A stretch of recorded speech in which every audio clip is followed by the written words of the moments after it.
everybody. So my name is Yrsa Hjorth, and I work for the Thorium Network as a political scientist and government liaison.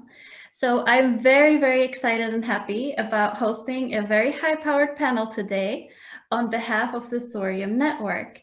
So what is the Thorium Network? The Thorium Network is the latest venture in the pursuit of revolutionizing the world through providing environmentally clean, safe, and cost-effective energy. So our core focus is basically blockchain-driven isotope management systems. So the aim for the Thorium Network is to harness the power of blockchain innovation and then merge it with the arguably cleanest energy source of the future, which is the thorium molten salt type of powered energy. So today we're going to introduce our consulting division. So in our panel today, we have with us Dr. George Erickson. Thank you. You're welcome. Mr. David Turvey, Dr. Kelvin Kemm, sorry, Mr. Jeremiah Josey, Dr. Dian Kemp, Dr. John David Simnett, and Professor Johannes Slabber.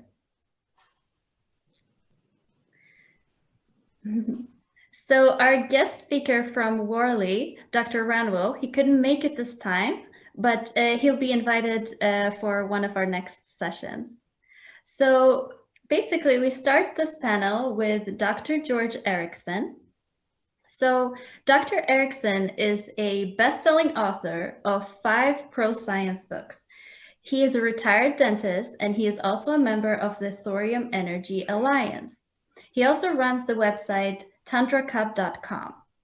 He has corresponded closely with Dr. James Hansen, the former chief climate scientist at NASA, and he often quotes Dr. Hansen's book, Unintended Consequences, The Lie That Killed Millions and Accelerated Climate Change, the book on which his presentations are based.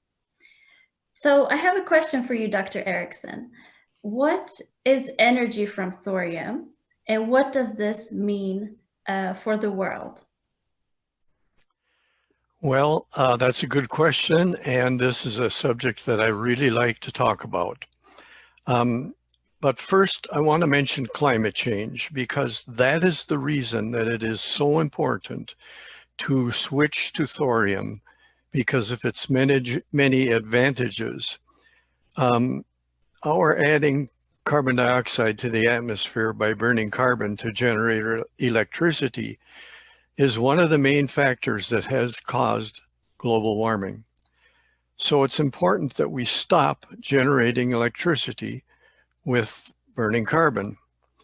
And in the past, we have, as you know, used light water reactors to do that use uranium. But thorium is a much better alternative, and many nations are now moving toward that. And that's nothing new, by the way. The first thorium burner in the world was at Shippingport, Pennsylvania, back in the 1950s. This plant ran on either thorium or uranium very successfully. In addition, there was a reactor built at Oak Ridge, Tennessee in the United States that ran for 22,000 hours, alternating between uranium and thorium with great success. And that reactor was called a molten salt reactor. And that is the sort of reactor that works very well with thorium. Some of your viewers might not realize that the big difference between uranium and thorium is, if you use uranium in a power plant, you use only a tiny amount of the fuel you put in there. If you use thorium, it is 95% at least consumed, so you have very you have a lot less residue. That plant at Oak Ridge ran consecutively for 22,000 hours. And when it came time to shut it down, all they did was walk over to the wall and trip the switch, and the liquid fuel inside drained down into a big tank where it solidified and turned into a big pancake. And that, if there had been one of these at Fukushima, there would have been nothing. Nothing would have happened.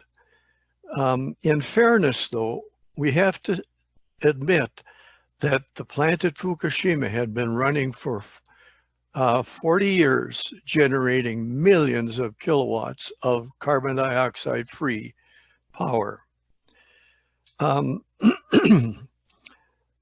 I want to explain that there are several varieties of molten salt reactors, so I'm going to have to generalize a little.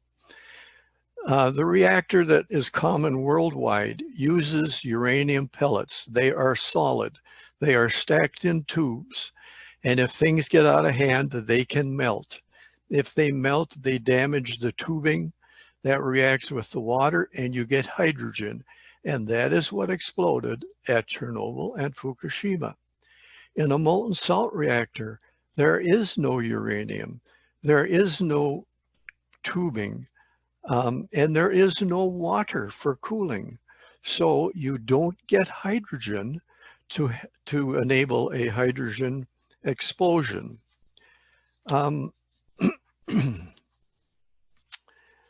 They have many safety features.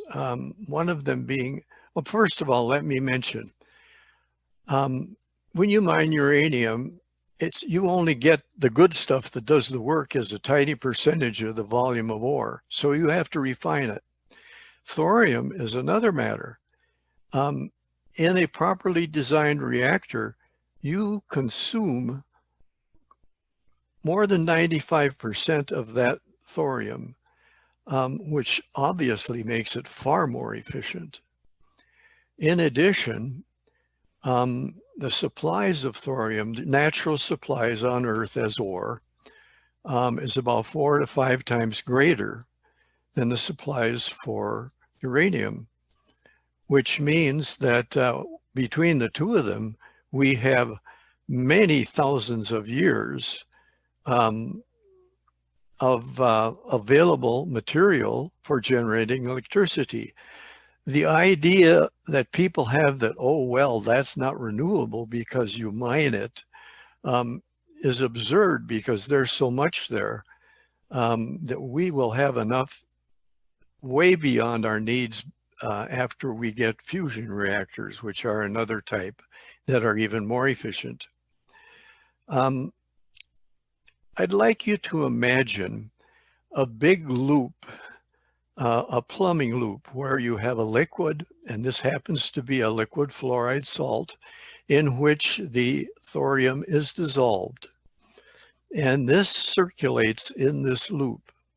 So, and the fluid is not only the part that is reacting and generating heat, it is also the coolant. So, as I say again, no water. Oh, before I forget, almost every conventional nuclear power plant has this huge concrete containing dome. That is not necessary when you're using a molten salt reactor, particularly with thorium, because it operates at atmospheric pressure. And there is no high pressure at all. The temperatures are high, but water's not involved. So if you have a leak of water, you don't have, so in a common reactor, if you have a water leak, you have to worry, because that increases volume by 1,000 times. That's why you need that big concrete silo. But it's not needed with a molten salt reactor because there's no water to expand.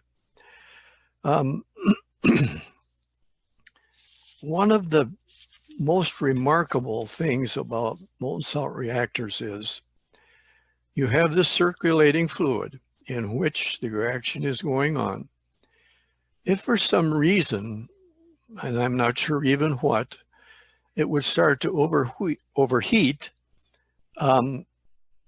the fluid expands, and that slows the reaction because there's more space between the atoms. If it slows down too much, there's less space and you have more strikes with the neutrons and it warms up again. So it's kind of like a self-controlling engine. It's automatic. Another advantage, which is beautiful, that relies on physics alone, not human intervention, is the fact that if for some reason that it did overheat, they have designed in a plug in the bottom of this big loop. And in that, some of that molten salt is cooled by a refrigeration unit into a solid plug. If for some reason you lose electricity to that circuit, the air conditioning, the cooling can't work. So immediately that frost plug melts and all of this drains into this big tank and cools and solidifies into that same big pancake that you had at Oak Ridge. So it's automatic if there is, for some reason, an overheat. That is not the sort of thing that you experience with current light water reactors. And that is a huge benefit. And as I say, this isn't theoretical. This is what was done at Oak Ridge. They just cut the power. And that is still there today.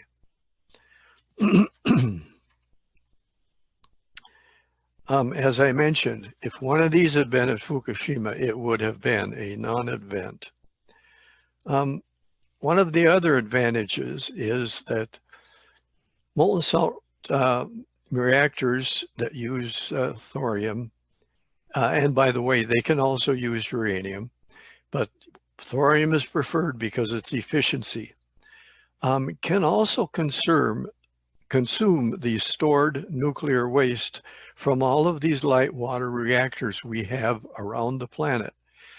Actually, all of those pellets, when they're removed from the reactor, are 95% U-238 plus some plutonium.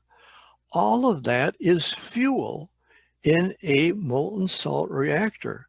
So the advantage is we can take that material that people think of as waste, which is really fuel, and consume it, convert it into electricity in a molten salt reactor, preferably fueled with thorium because of its efficiency. That's a huge advantage. Let me tell you, give you an example I think that you'll be able to visualize. An American football field is about 100 yards long and about, I think, 50 yards wide. I'm not sure about the width. But if you took all of the residue from our operating of nuclear power, you could put all of that and that's in the last 70 years on one football field to a depth in these canisters, they're about 13 feet tall in one football field. Now imagine with a molten salt reactor powered by thorium consuming 90% of that. All of a sudden you've got what's left is between 10 yards and the goalpost. It's amazing that we could convert this to energy rather than have the expense of storing it. I can't overstress the advantage of having them not need water cooling. Think of arid areas that need a power plant. In the past, these light water reactors have had to be sited next to a major river or on a coastline or on a large lake, I mean a really big lake. But with the molten salt reactor that doesn't require water cooling, they can be in the desert. Think of what that could mean to African countries or Mongolia, or many of these areas that are basically very arid and get very little rain. And incidentally, many of them are already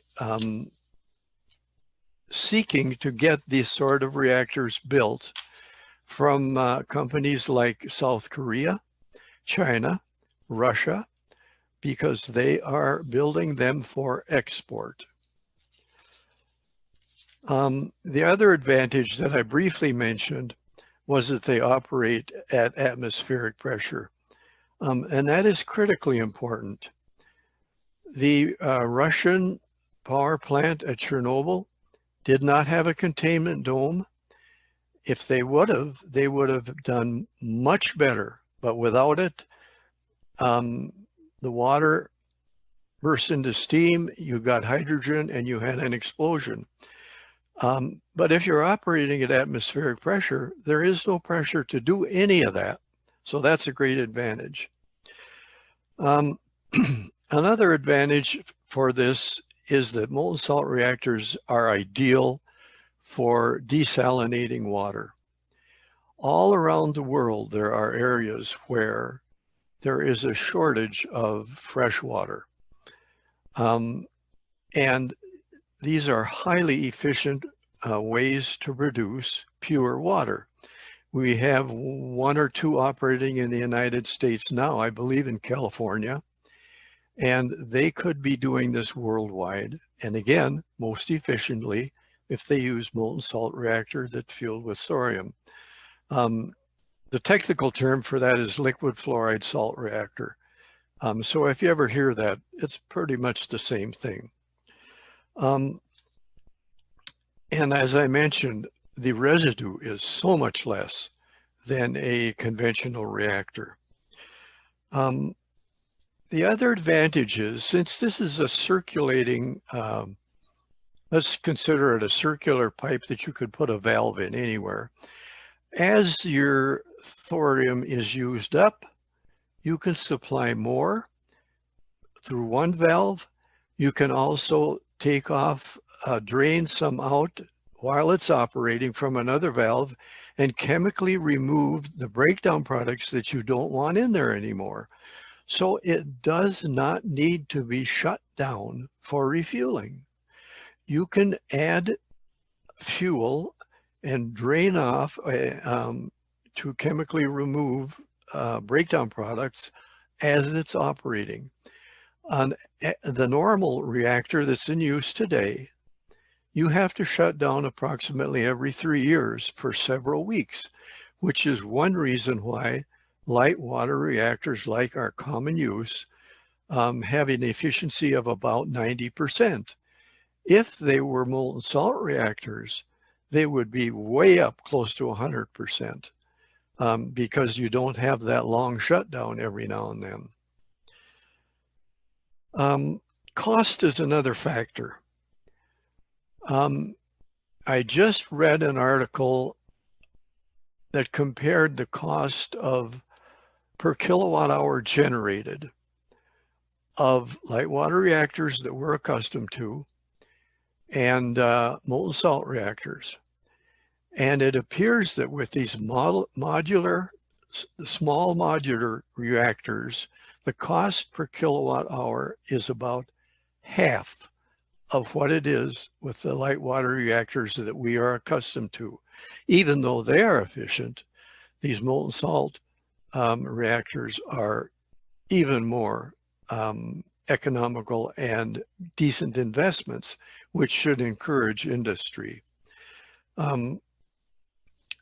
One of the difficulties that promoting power generated with thorium or uranium is the fact that in the United States, for example, it is insufficiently subsidized. Let me give you an example.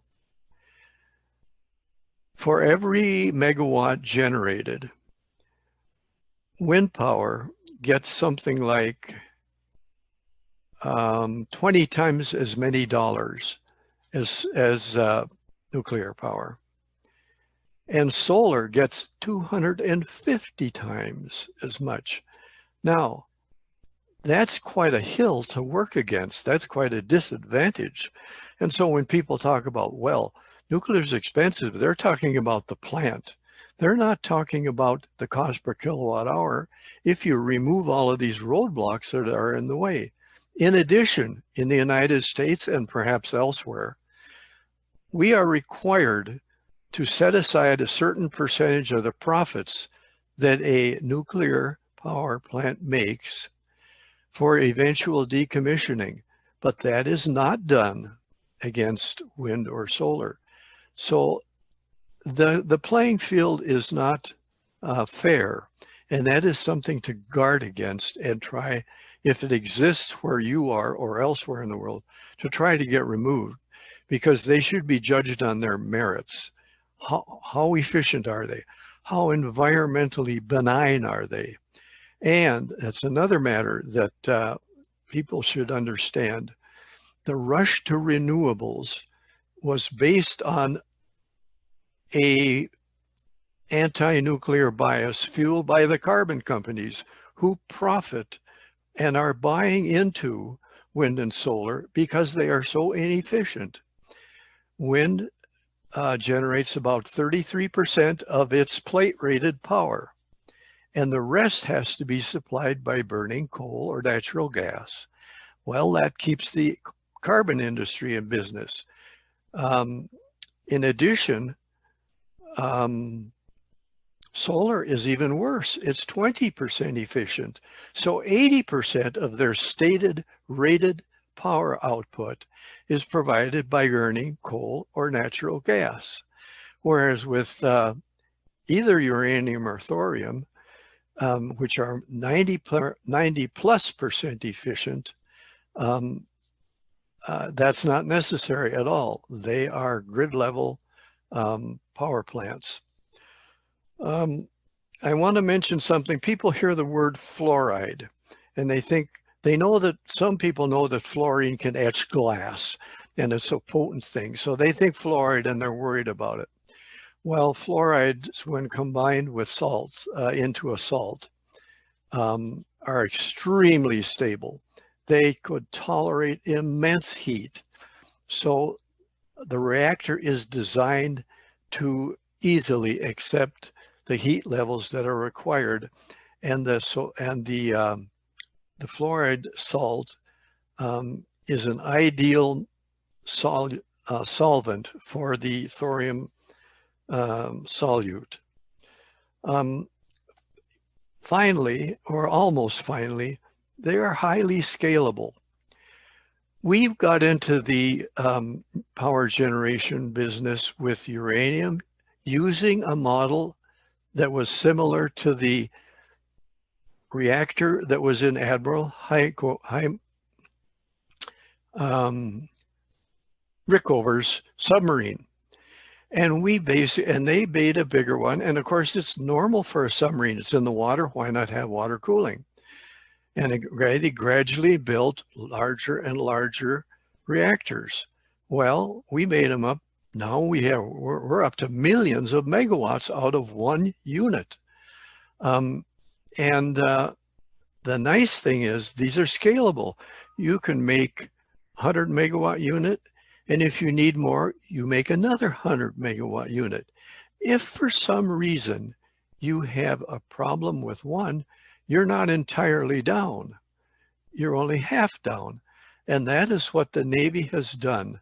Instead of expanding to a bigger reactor and a bigger one and a bigger one to power the aircraft carriers, they use the modular system. And molten salt reactors are ideal for that. It's not only physically sensible, it's economically sensible, because modular means you can build them practically on an assembly line. In addition, there's a safety factor that because they are so much smaller, they can be buried near the site where they're needed. A city of 30,000 could have their own reactor easily, and that could be trucked in on like 4 semis.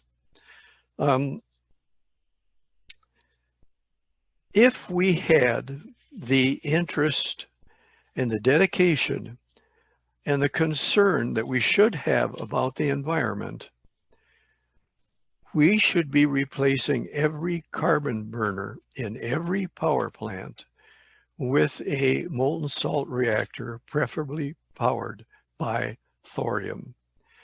That would make a huge difference in the amount of carbon dioxide we are pouring into the atmosphere. And I want to close with something again about the environment. And compare it to the alternatives that nuclear power must compete with.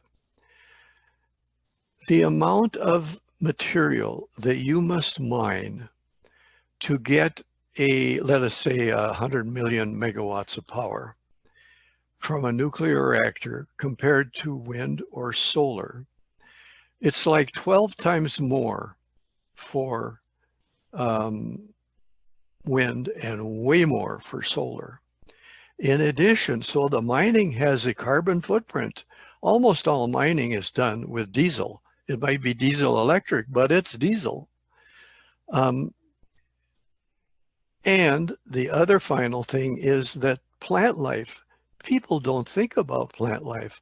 Molten salt reactors, like our previous ones, have at least 60-year plant life and probably more. But wind and solar have 20-year half-life, and then they have to be recycled as hazardous waste that is permanently hazardous. So the public doesn't know that, and most of our legislators don't know that.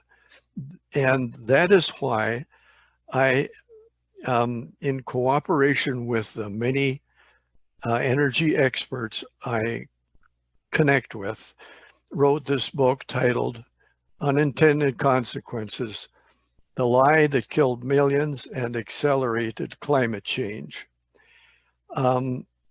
And because I am so concerned about the environment, I'm making that book available free to everybody. It can be downloaded at this website. And with that, I think I'm about done, unless you have some questions.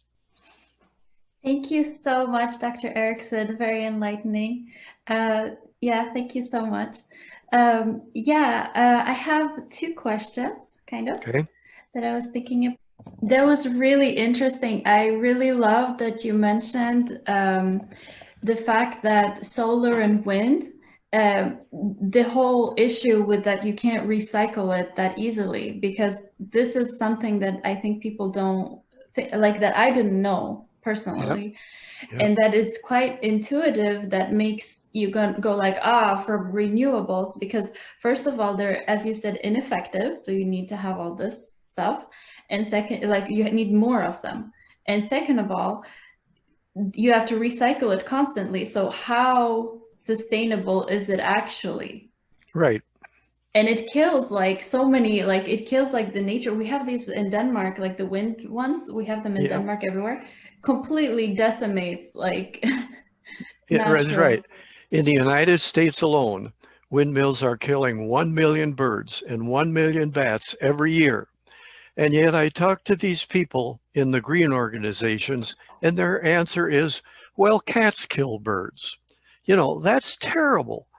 That's like saying the murder rate is such and such, so it doesn't matter if I go out and shoot a few more people. That's terrible. Yeah, it's not rational. This is the issue, right? Is that it's all a lot emotional reasoning. That is right. And again, for the environment, most people don't know that one of the liquids used in the manufacture of solar panels is 8,000 times worse as a greenhouse gas than carbon dioxide. And yet people don't know that. They just think that solar panels look good and sound good, and the windmills look good. I used to think that 10 years ago, but then I got involved in the science behind this and learned from other people the downsides that are well hidden, because The carbon companies don't want them known. Yeah. And the other thing that ought to tell you something is that the carbon companies are big into promoting wind and solar because they get to still sell a lot of natural gas. One more thing, natural gas is 90% methane. Methane in its youth, when it's first released, is 80 times worse than carbon dioxide.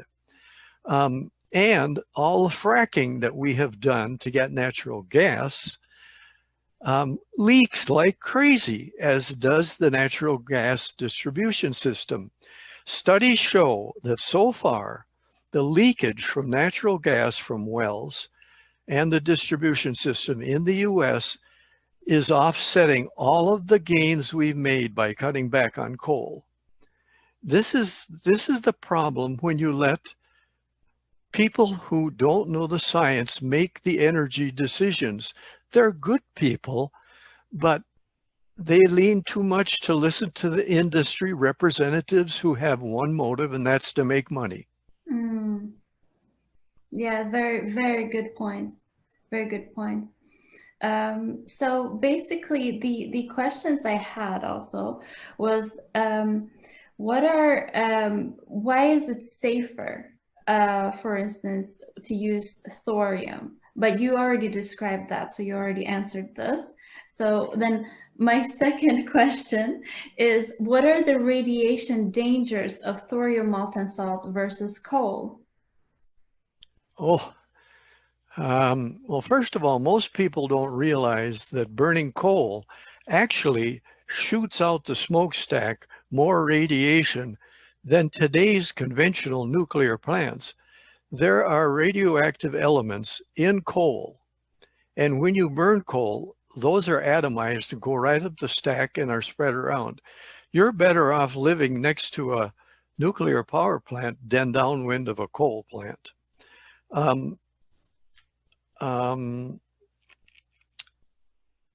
Let's see if there's anything to add to that. I think this fear of radiation has been promoted by basically the coal people.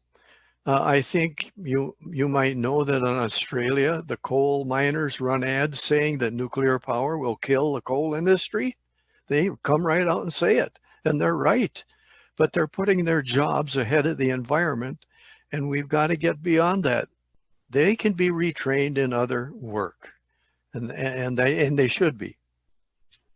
There is no thorium ore is not particularly, you can handle it. It's no problem.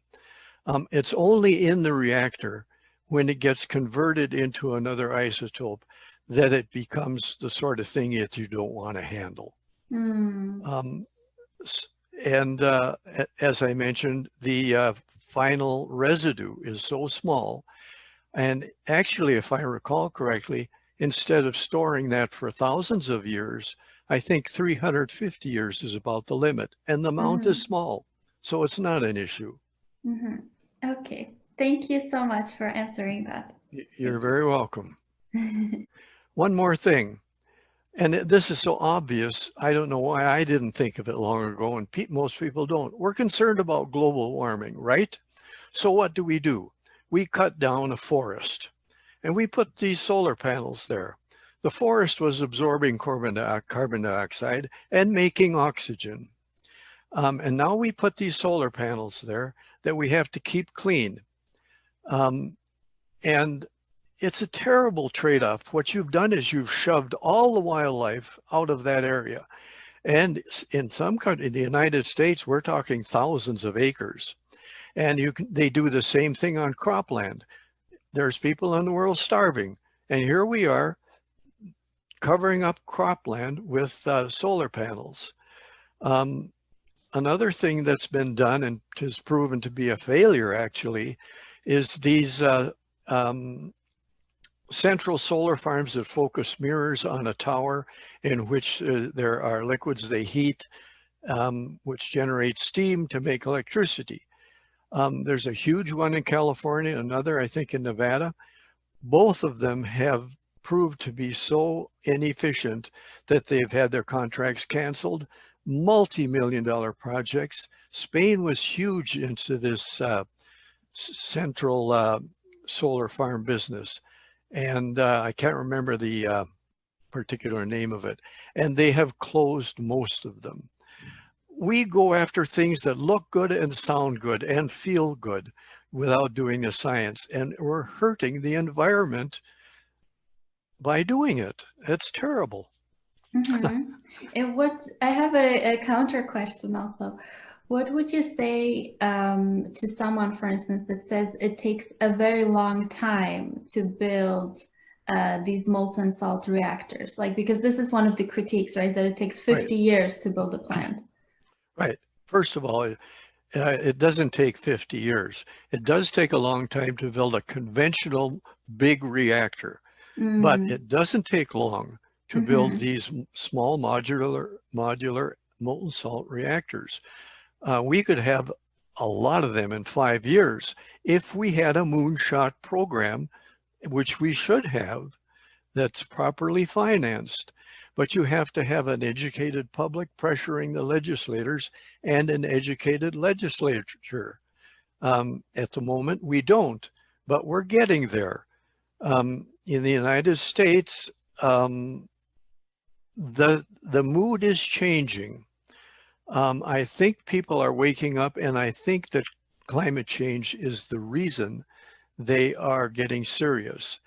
And one final thing, the pandemic we are having, it is no exaggeration to say that is just a prelude to the consequences we are going to see with climate change if we do not make every effort to slow its advance. I would not tell people then we could reverse it, because I don't believe that's true.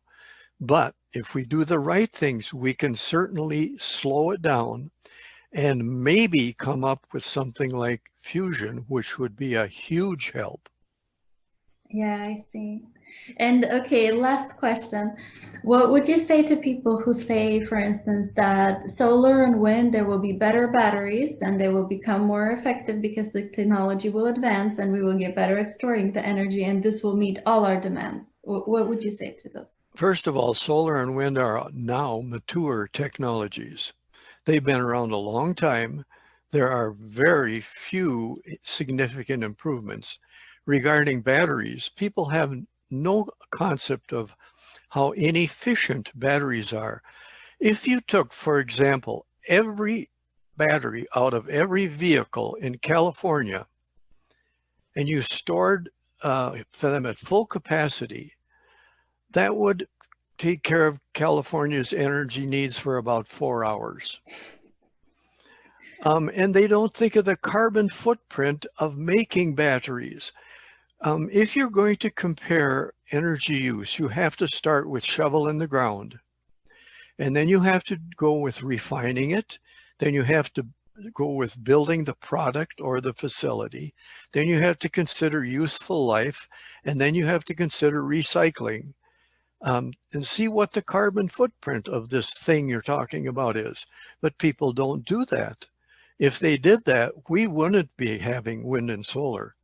Warren Buffett, I don't know if you're familiar with that name. He is a U.S. multi-billionaire, intelligent investor, has stated publicly, without the subsidies, wind and solar are losers.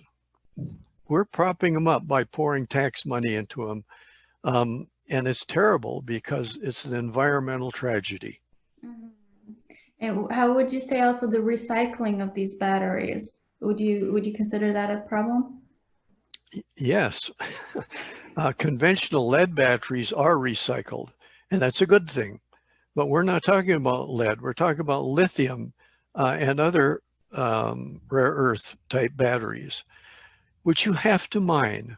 Where they are mining for these rare earths that are needed for the permanent magnets for, let's say, windmills, or for some of the materials in solar panels, the pollution in China is terrific. And it's getting to be not only that, they're already to have a huge problem with recycling solar panels. People in the book that I wrote can see images of this sort of thing, of the windmill blades that you cannot recycle. You have to chop them up and bury them. Yeah, yeah. And many landfills will not accept them at all. There is nothing really good to say. Well, there is one good thing to say about wind or solar. It should be restricted to places where there is no access to the grid. If you have an island, a community on a remote island, it is economically sensible to put up solar panels or a wind tower. But if you have access to the grid, it's far better on the environment and it's more economical. Okay, thank you. Thank you. You're welcome. So now we move on to Mr. Turvey. David Turvey is currently managing director at Kogi Iron Limited, and he has been a non-executive director at Southern Gold Limited since 2011. Mr. Turvey is a geologist with over 35 years of experience in the Australian and Asian mining industry. His career has involved business development and corporate M&A activities in precious and base metals, bulk commodities, industrial minerals, and specialty metals. So I would like to ask Mr. Turvey following question. What is the status of thorium worldwide right now? Yeah, thanks, Yrsa, for that. I will put up a bit of a presentation as notes for the panelists and for others that can view it at an appropriate time. So thanks, Yrsa, for the introduction. And I'll present on the world status of thorium. And I put in brackets there the word supply. It's really where this stuff is found in the geological environment and how it's been sourced in the past and how it could be sourced in the future. So I'll talk about the thorium minerals, the most common ones and some of the more esoteric ones. I will put those into mineralization or deposit types. I will talk about the rare earth association with the element thorium, and it will become very obvious from the first 2 points how they do occur together. And that'll be brought together by talking about the commercial drivers of the potential supply of thorium, and also to talk about some of the politics of the production of rare earth minerals and therefore thorium and the trade of those. So they're the key areas I'll focus on. So firstly, and can people see this again? Good, I take that as a yes. There are 2 main common minerals for thorium, containing thorium. Monazite, which is a rare earth phosphate, and it does contain up to about 5 to 7% TiO2 in its structure. It's a variable, but it's always there in monazite. The other mineral that I'll mention is bastnasite. That is a rare earth carbonate with fluorine, plus or minus a variety of proportions of uranium and thorium. They're generally not high in it, but bastnasite commonly occurs with monazite, so the 2 of them come together. So it's a rare earth association you can see in both of those common minerals. Some of the minor minerals that do contain thorium, thorionite, that is 100% TiO2. It's actually an uncommon mineral, but it occurs in some pegmatites and some alluvials, particularly in Sri Lanka. So thorionite has never been mined as 100%. It's actually never been extracted from the alluvials from Sri Lanka. It doesn't mean someone shouldn't look at it. Then there is the mineral thorite, which occurs particularly in alkaline rocks in Norway. Thorite has been thorium silicate, has 82% THO2. And I'm putting these up, so if you just want to focus on thorium, then these are some things that could be thought about. And then you've got the thorium end member of the before mentioned mineral bastnasite. So Thor bastnasite, it's quite common in the alkaline rocks on the Kola Peninsula in Russia, and that has up to 52% THO2. Some of the lesser containing thorium minerals, allanite, around the 0.3 to 0.5, and zircon, I will mention, being zirconium silicate. It has about 4% rare earths in it, but it also contains about 0.2% U plus TH. It's important to remember that because zircon is a mineral that has a great deal of production from it. And UTH plus or minus hafnium are contaminants in zircon. Any questions before I go on to another slide? If people can unmute and just give me a question. Yrsa, is that a fair thing to do, or will I just go on and take questions at the end of the slide? So I've been fairly clear there that monazite and bastnasite, both in occurrence and in the mining, historical and current of them, are the most common thorium-bearing minerals.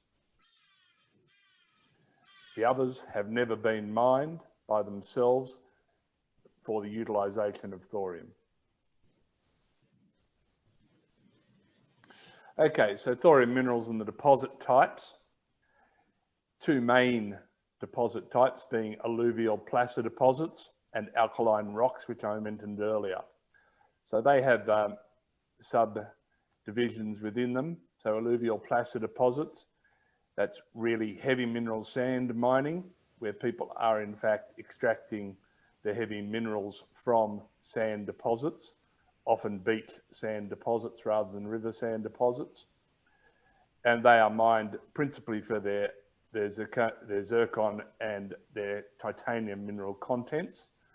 But with that, you can have a couple of percent monazite in the concentrate, and then monazite is at times extracted or reprocessed through to a 11% monazite or up to an 80% monazite concentrate. The other area where monazite occurs is in tin and gem gravels. They're generally onshore, but there is some offshore production. Indonesia is principally offshore production of tin. So they're driven by the economics of tin, to a lesser extent tungsten, but in many cases zircon comes along for the ride, as does some rare earth bearing phases and monazite in those. They are what I would call soft rock, being sand deposits, both of them, sand or gravel deposits. So it's mined in that typical sand mining way, bulk mining, often dredging at a big scale. And Australia and South Africa are major producers of those, but I'll go on to those later. The others are what I'd call hard rock deposits. In other words, it's a bit of Mother Earth and you have to mine them. So they are all related to alkaline rocks. When I say alkaline rocks, these are rocks that are high in the alkali earths, potassium, sodium, lesser extents of calcium. So they're really potassic or sodic rocks. The most important historically for rare earths and thorium are carbonatites. Carbonatites, I won't go into the geology of them, but they are rather exotic and rather rare types of deposits, though they are quite frequent in every continent. So you will find carbonatites in every continent. They have monazite and bastnasite in them. And the two examples of those are Mount Weld in Western Australia, the largest and highest grade carbonatite deposit in a rare earth sense. And that is the deposit that Lynas is operating. And historically, the mine at Mountain Pass in the US, which operated for many years and was closed down and is now reoperating again. So they are carbonatite type deposits. There's another group, I've titled them IOCG, iron oxide copper gold. They are often mined for copper and gold. The world deposit of that is Bayanobo in China. It in fact, or was in fact mined for iron to produce steel, but it, along with that comes a lot of uranium and a lot of rare earths and a lot of thorium. The other is Olympic Dam. Olympic Dam is an IOCG deposit. It's mined for copper and gold in this case, but it certainly has a residue stream of rare earths. The fourth is alkaline magmatic and pegmatites. I gave an example there of the Kola Peninsula in Russia. There's some large deposits in Greenland. And I've just put plus, plus, plus there because there's deposits of that all over the world in all these categories. I'm really dwelling and have written down those areas where there has been production and still is production. So the fourth category is ionic clays, and they are and historically have been mined in Southeast China. So there's the simple deposit types and some subdivisions within them. Any questions on that slide before I move on? Thank you. So dwelling on the mineral monazite now, I have put in black the Bayanobo deposit in northern central China and the Mountain Pass deposit, one being an IOCG, the other being a carbonatite in Mountain Pass's case. The rest of the slide relates to monazite resources. So the heavy, if I go to the US, the heavy mineral sand production, the zircon production in Florida principally. You have a hard rock resource in Brazil. You have the many, many deposits and mines in Southern Africa and Mozambique and Madagascar. These are placer deposits principally, but there are also some hard rock carbonatites there. India, Southeast Asia, and Australia. And Australia has both hard rock carbonatite, being Lynas in Western Australia, and also probably 25 to 30% of global supply of heavy mineral sands in the titanium mineral and zircon sphere. That is why you'll see the stars, the green stars, it says stockpiles. And they are stockpiles, in fact, of monazite that historically have been sold, but are also stored as, let's call them mineralization for the future. Has anyone any questions on that slide? It's just background information of distribution of monazite, and that the reflects back on the different deposit types that I previously mentioned by name more than location. One thing it does miss is the Kola Peninsula up in Russia, and some of the Scandinavian deposits. They are generally hard rock deposits. They aren't generally monazite. They are other rather exotic phases, liparite and things like that. So based on the geochemical association and mineralogical association of the rare earth elements with thorium, mainly from a mining perspective or a mined perspective, rather than just a straight mineralogical perspective, it's very important to have a look at rare earths and the production of rare earths. That's just a bit of a graph that shows in the bottom bar the dominance of China, and then a breakdown in mine production in 2018 of other countries in the world. So the right-hand side of the upper bar is Australia, that is Lynas. Interestingly enough, the US beside that is now Mountain Pass, which is owned by the Chinese. So you could actually probably add that mid-yellow color to the bottom one, because the Americans aren't mining in their own backyard. The Chinese, in fact, own it.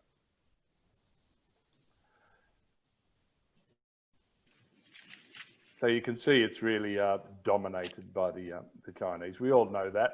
The world knows that. And I will talk a little bit about the politics of rare earths later. So to Australia, where I live, down in sunny Adelaide in central southern Australia, you've got the mineral sand deposits on the eastern coast of Australia in red. They've been mined historically for over 100 years there. Most of the production has moved away from the east. I don't know if there's one or two very small ones, but that's where the history of heavy mineral sands worldwide occurred. And now it's dominated by deposits on the southwest coast of Western Australia and also projects within Victoria and New South Wales in southeastern Australia. You'll also find on there, if you look hard, I don't know whether you see my pointer on this diagram, but you have Mount Weld in central southern Western Australia, the carbonatite, about 800 kilometres northwest of Perth, northeast of Perth, sorry. And you have Olympic Dam north of Adelaide in South Australia, about 700 kilometres northwest of Adelaide. So that just gives you a bit of a distribution. And I swiped this slide from a mate of mine who put it together. And I can, on questioning, come up with the amount of resources that different countries have. But bottom line is Australia is quite blessed with those minerals, but that's really on the coattails of the large carbonatite and the very historic mining of the mineral sand deposits. Every country in the world has rare earth deposits, and every country in the world has thorium related to rare earth deposits. It's not a matter of rarity or commonness in this case. So I'll mention in the world status of thorium some of the market and commercial drivers. This is where it starts to get interesting, and I've just put some bullet points there that warrant 3 hours of discussion on each point. So I won't do that, but I'll just go through from the rare earth element side of things. As I've mentioned, China has had a 30-year stranglehold on production and global supply. That has been an evolution of that, and I can talk about pricing and reasons why they have got that and the politics behind that, but another day perhaps. We're all aware of the strategic technology applications of rare earths. There's a multitude of applications, but in the case of the element neodymium, it relates to magnets, neodymium boron magnets, of which I have some around my neck at the moment. And they drive micro motors. So I think there's something like 80 small EM motors in hybrid cars. Your windscreen wipers are powered by neodymium boron magnets, as are hard disk drives in your computer. So anything that whirs and is microscopic has a neodymium boron magnet in it. I'll make one rather bold statement here. Though China controls the supply of rare earths, it is short of neodymium. It is the one that has the greatest growth curve year on year and projected by everyone around the world as having more than 8% year on year growth for the next 30 years. So the high-tech applications are not across the board in their demand for rare earths. Give you an example, cerium and lanthanum, which are far, far more common rare earths than neodymium. They're at the sort of $2 a kilogram mark. Their applications are not in great demand, and the world is awash with cerium and lanthanum. The world is not awash with neodymium and praseodymium. So I'll go on to the third point. Lynas Australia, it's new supply. It was discovered 40 years ago, roughly. I know I had a look at it and evaluated purchasing it at least 3 times over the last 30 years. It is a big carbonatite, and it is a very rich carbonatite. Lynas are producing monazite concentrate from the mine and exporting that for processing in Malaysia.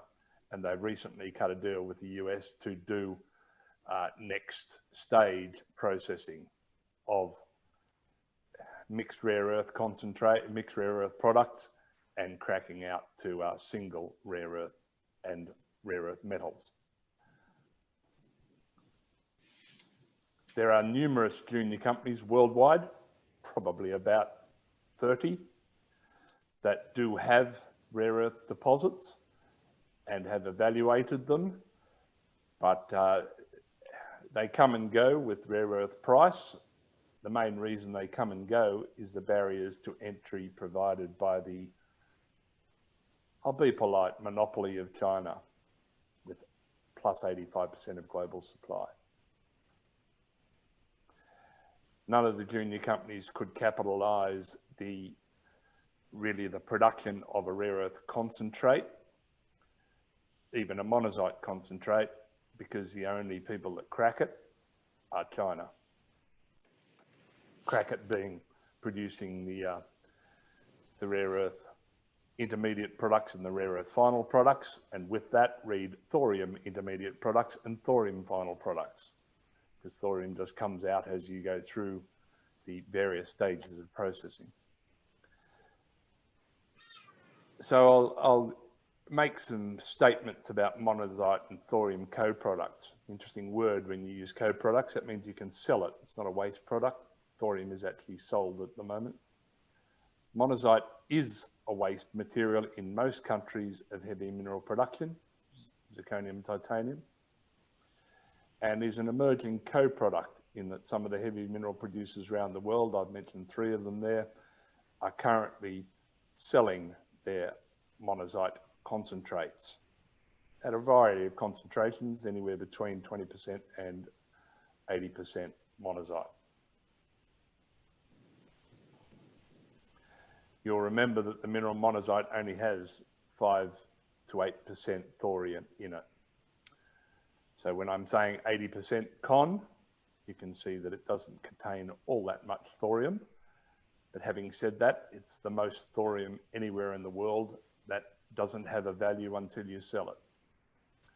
Hence my second point, monazite is plentiful in a green sort of way, though it is underutilized by most countries.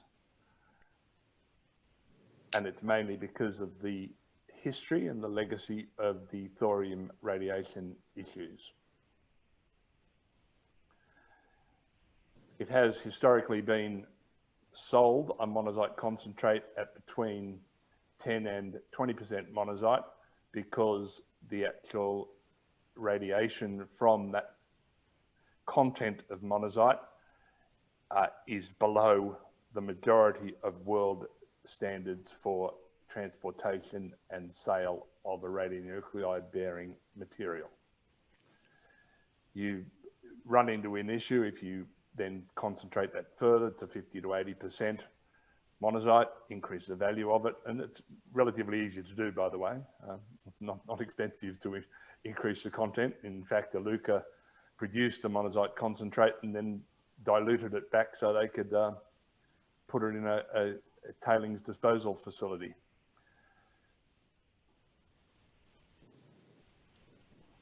China is sourcing monazite concentrates. They're principally paying for the neodymium praseodymium. And in time, I can go into great detail about the history of the payability of neodymium praseodymium versus other rare earths.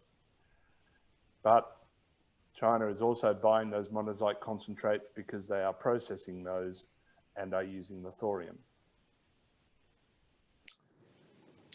Many countries are assessing the rare earth and the thorium production from monazite.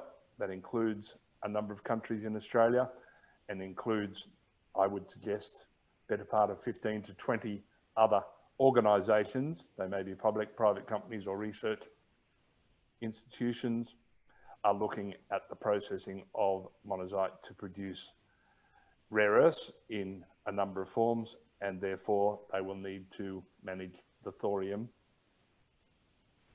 Bottom line, there could be and should be more thorium on the planet than the world knows what to do with.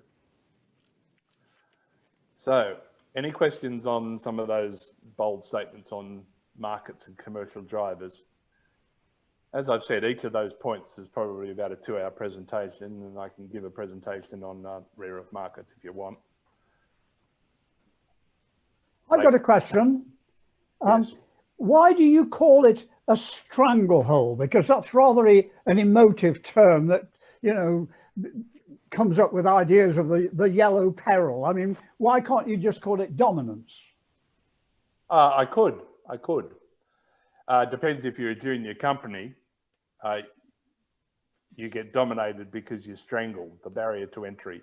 So yes, it's perhaps an inappropriate term, and I can use many other terms there. You know, I've got to be careful by putting the word working oligopoly, duopoly, monopoly.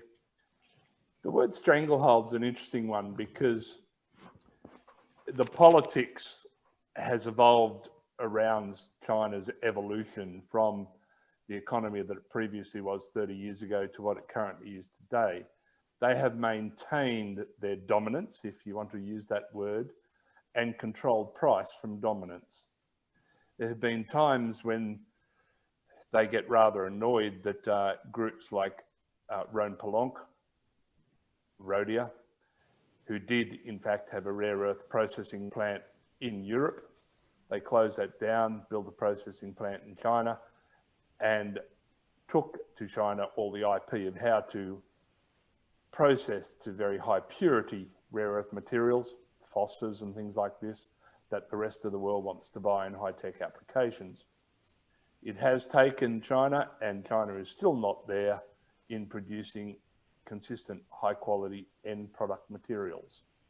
So there is an alliance, for want of a dominant word, between some of the deep high-tech processes that are doing it in China, mainly because the raw materials, the bastnaesites and the monazite concentrates and the intermediate mixed rare earth concentrates from that are predominated by the Baonobo facility in China and the southern ionic clays.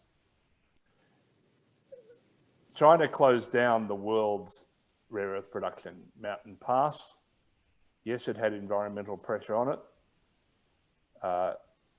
but it was closed down because it was uneconomic. So if you're in a market economy, people close these things down. Likewise, Rhodia closed down their Rochelle plant because of economics. So it's a beat 'em or join 'em type scenario. So dominance is a fair word, but it's a bit not sinister. I wouldn't call it sinister at all. It's just all's fair in love and war and business, really, on that side of things. I don't get head up about it. I visited Baonobo the first time in, I think, 1982. I've been there any number of times and have had a look at it.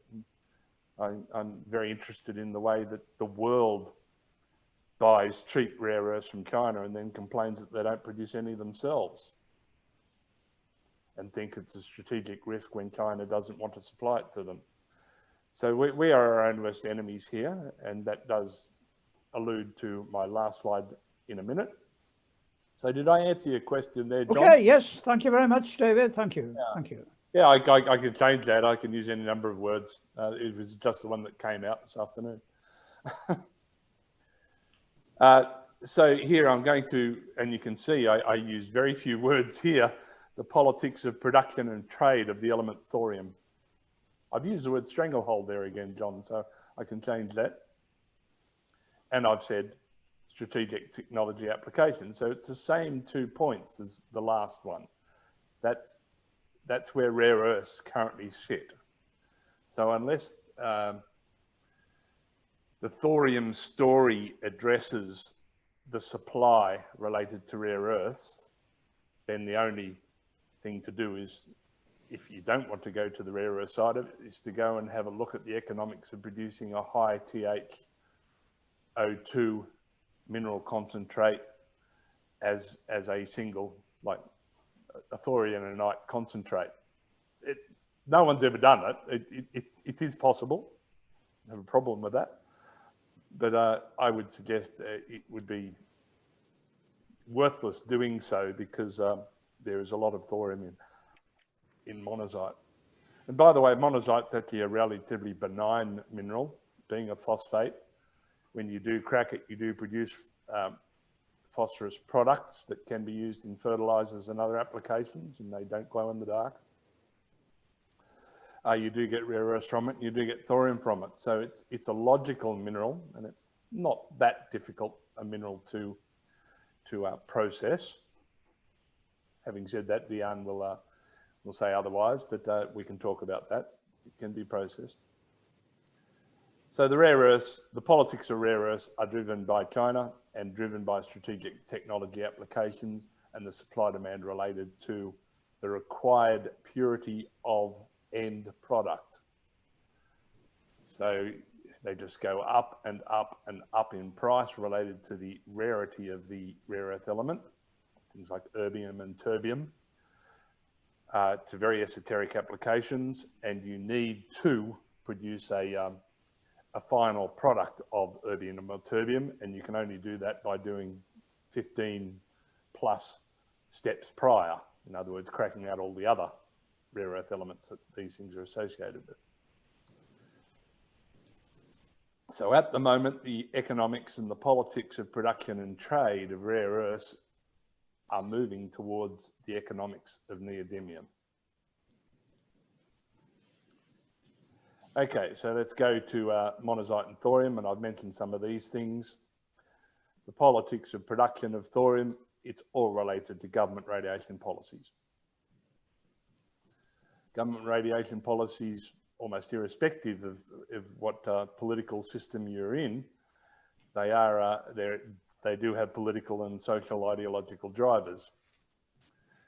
We need to address that if you are to produce a thorium concentrate in anyone's country.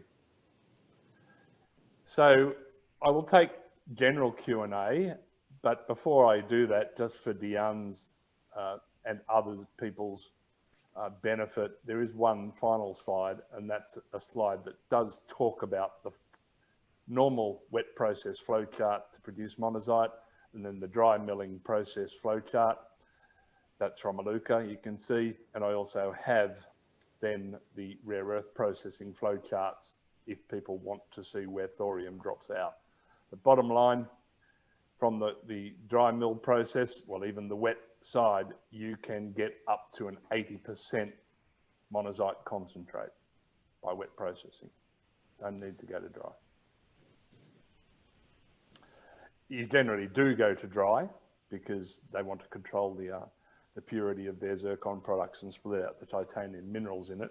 And the zircon titanium mineral split is done on the dry plant. So generally the concentrate is fed across, and that's where you get a monazite coming out. Monazite con that comes out of that, as I said, a low is 20. It can be up to plus 40% monazite in the concentrate from a dry plant. Once they've extracted all these saleable products, being zircon, rutile, xenotime, there's a whole lots of them in there. And the ilmenite, of course, because ilmenite is one of the dominant minerals that's produced from titanium or heavy mineral sand deposits. So I'll just go back to Q&A. If people want to ask anything about a mineral or anything about distribution or politics, we can go from there. Yrsa, how are we doing with time? Yeah, it's good. Yeah, we can do a little Q&A right now and see basically if anybody has any questions, we can take them while it's still fresh, while the presentation is still fresh. I will make some statements while people think of a question. The world's largest stockpile of monazite is owned by Aluka in Western Australia. They are certainly currently talking with governments, that's state governments, on processing those to rare earths. That's sounds like we should be. Sounds like we should be talking with them. Of monazite. Yeah, well, their issue will always be, and still is, how they then manage the thorium stream from that monazite processing. We can help them with that. Yes. Yeah. By the way, Iluka is currently selling a monazite concentrate from Western Australia to China, because China is buying the monazite based on neodymium-praseodymium ratios and contents, but they are also buying or not penalising for the thorium. David, Iluka what's the can't current... sell it out of Australia unless there is custodianship of thorium units. Absolutely, that's the that's normal process. Treaty, and CNNC, the China National Nuclear Corporation, is a principal signatory of that, as are BHP on Olympic Dam. So anyone that produces, buys and sells uranium has to be a signatory of that, and every piece of radionuclide bearing material has to be signed off under that treaty. So it is legal to sell because of the custodianship driven back by CNNC back to Australia. David, what's the pricing of neodymium now? What's the pricing of neodymium and praseodymium compared to the other ones? Sort of 40. Just use the number $50 a kilo. $50 compared to 2 for the other more common rare earths, correct. which are not rare. Yeah, very interesting. Well, common in volume and occurrence. So yes. Yeah, interesting. And you said that China has issues with neodymium and praseodymium, so they actually need that, like you said. Yeah, Bionobo is actually, it is there. Bastnäsite doesn't have as much neodymium in it. It's really the monazite that does occur with the bastnäsite at Bionobo that does give them the neodymium units. So it's an interesting deposit, and it has the 2 of those minerals that I talked about there. Likewise, Olympic Dam does, but it has more monazite and badleyite and other things in it than it does bastnäsite. So intimately related, Jeremiah. And bottom line, I don't know of a quality and size neodymium rich resource in China. Where is the neodymium then? Most of the stuff comes from the traders down south. The island of Hainan, which hangs off the southern end of China there, was China's, really their zircon supplier in a mineral sand type sense. They've mainly built hotels and golf courses on those things now because Hainan's not that big, but it was a zircon rich system.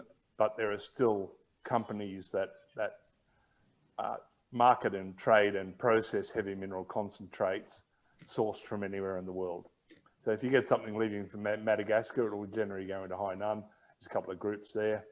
They will just process it up to normalize or increase the, just increase the specification of the material, and then it gets on sold to either a rare earth plant or a zircon plant or to CNNC. CNNC has relative central control on those imports. In other words, they have all dibs on the radionuclides throughout the supply chain. Okay, thank you.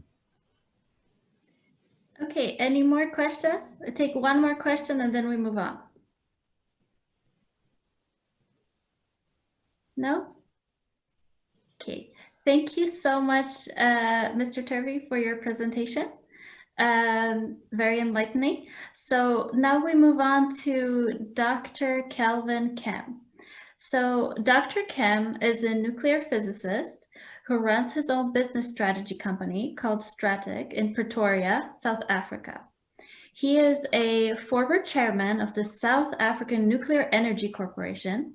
He is a regular international speaker on nuclear energy matters, and he has made regular appearances on radio and TV shows relating to technology and business strategy issues and general nuclear news items. He also writes extensively on energy, technology, and climate issues, and he has authored 2 books. So, Dr. Kemm, I would like to ask you, basically, what is the world status of energy from thorium right now, according to you? Since the year 2000, world consumption of electricity has gone up 1/3.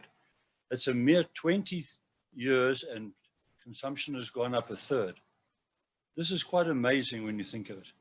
If you look at the world subdivided, you'll find that in Europe and the US, consumption patterns have been reasonably flat. But if you look at Asia Pacific, it's rocketing upwards. If you look at Africa, Africa is rising steadily. This is a trend. The trend is going up. There's absolutely no reason for me to believe that in the next 20 years or so, there will be another third rise and probably faster. So the demand for electricity is there. It's not going away, it's increasing. Stories that we must be more efficient and so on and so forth are not a solution. What has happened is that the consumption per capita has gone down, or put it this way, the consumption per unit of economic production has gone down. In other words, the world has got more efficient at making motor cars and making things, but still the consumption is going up all of the time. Then we, of course, get world communication. Television has improved, radios and ability, internet, and so on and so forth. So many more people can now see what's going on. They can do all sorts of things. In Africa, for example, you find advanced telephone, cell phone banking taking place. It was, I think, going long before it was going in places in the first world. That somebody way out in the bush can, with a cell phone, tell their friend, please bring home groceries for the weekend, who's working 300 kilometers away, and the person says, sure, give me the money first. They can now transfer the money easily by cell phone. It's standard habit here out of the bush. And this type of thing is going to carry on. So what we need is reliable electricity, increased amount, reliable electricity.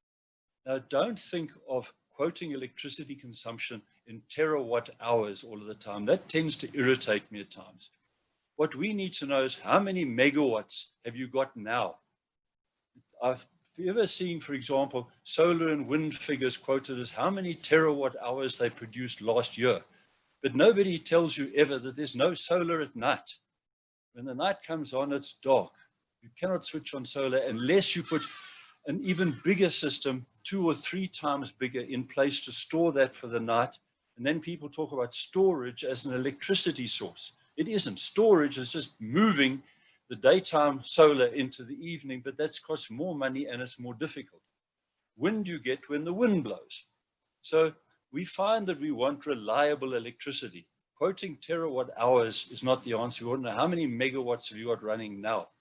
You will find in Africa, many African countries rely almost exclusively on hydropower. And that also is not an answer. It's wonderfully green. They can argue that it's green power. But we also in Africa, in many countries, suffer massive droughts. South Africa designs dams on the basis of 5-year droughts not being unreasonable.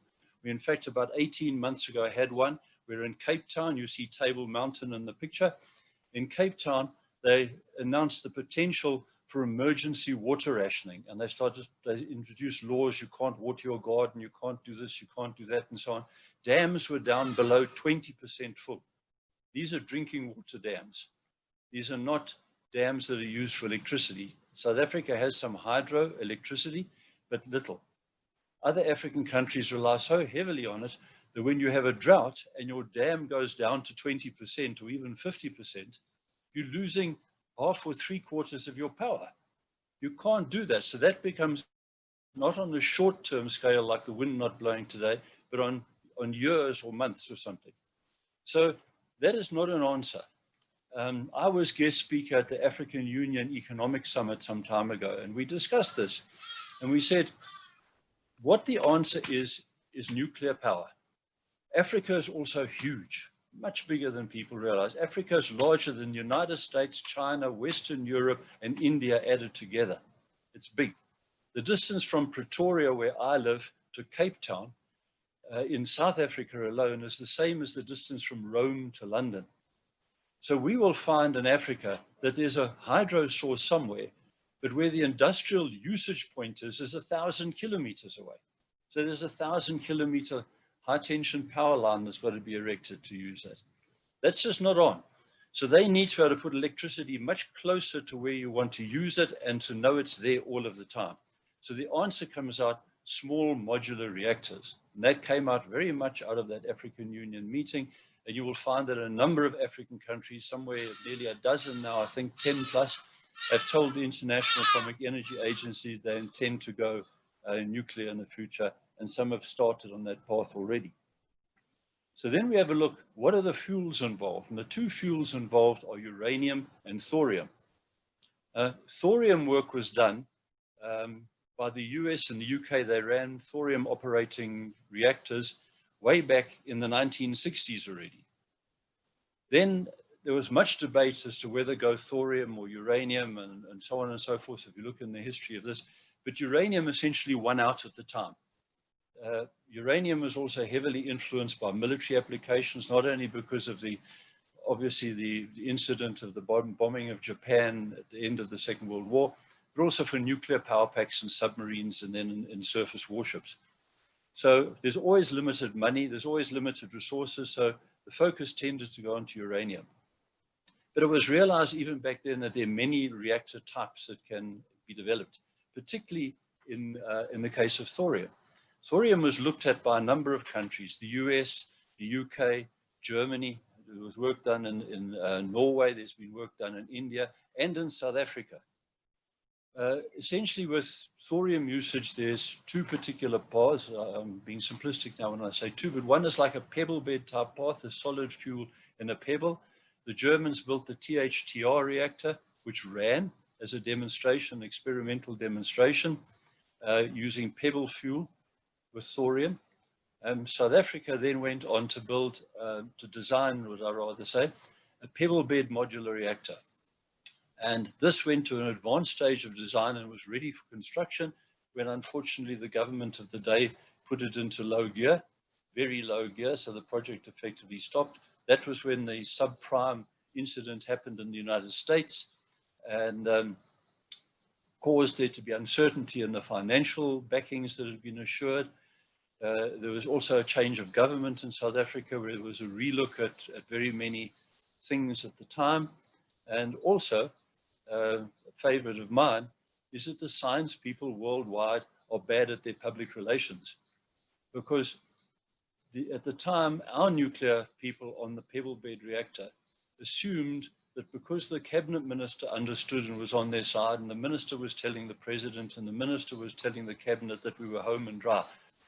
And it was not the case. You need public buy-in. The public have got to have a belief, because obviously the government of the day is only moving within the public opinion that it sees. So without there being a public opinion that's supportive, it doesn't matter what the government thinks at times, it's going to be hogtied. So when there was some of these rearrangements of policy and so on at the time, the pebble bed was put into low gear. It was never cancelled, but the gear was so low it essentially ground to halt. At that point, a group of private individuals who'd been working on it went off and started a private venture and did a design. They brought the temperature of the reactor down a bit from 940 degrees exit temperature of the gas-cooled reactor to 750. They also did a few other modifications that made it much simpler, much cheaper to build, and it would be faster to market, which are considerations that you have to take into account, and which, me being, I'm a nuclear scientist, I do a lot of engineering work, and I'll be the first one to say that nuclear science and engineering people are not good at explaining things. So, you know, when the public hears these things, and of course there's all sorts of exotic stories associated with it. So I believe that we're in a position now where nuclear is inevitable for the world. There is no other way out. We have a rising trend for electricity. Solar and wind is not an option. We've seen in South Australia, for example, close disaster with the electricity system nearly collapsing. Yes, our Australian friend is agreeing with me. Because of the solar and wind, we've seen this happening in Texas. We've seen problems in California. There have been problems in Germany. All over the place you get these problems. It just stands to reason. If you look at a graph of electricity output, you'll find nuclear is dead flat. It's like a row of bricks on the ground. That's what you want, a steady output. If you look at coal, coal is nearly as steady. It varies a little bit because if you get a large number of coal stations, sometimes there's a hiccup in supplies. There's a few other incidents that can take place. You look at solar, solar is like putting a row of eggs on the bricks. You've got solar at lunchtime, but you don't have it at night. Before morning tea and after afternoon tea, there's little solar, and at breakfast, at dinner time, there effectively isn't any. And so you know that solar is going to come, particularly in places in South Africa where we've got guaranteed sunshine every day. you know you'll get solar every day, but only over lunchtime as a peak. So it goes. Of course, with wind, it comes and goes whenever the wind blows. And distributing electricity is far more difficult than people think. In a house, you can plug your hairdryer in the kitchen, or you can plug your hairdryer in the bedroom, and people think there's no difference. In fact, there is. If the main electricity input into your house comes in near the kitchen, for argument's sake, which is normally the case, it's cheaper to use your hairdryer in the kitchen than to use it in the bedroom, because you have to move the electricity from the incoming point all the way through to the bedroom.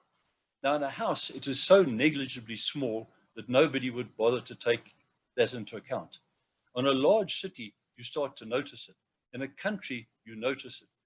In South Africa, for example, South Africa is big. South Africa is the same size as the whole of Western Europe added together.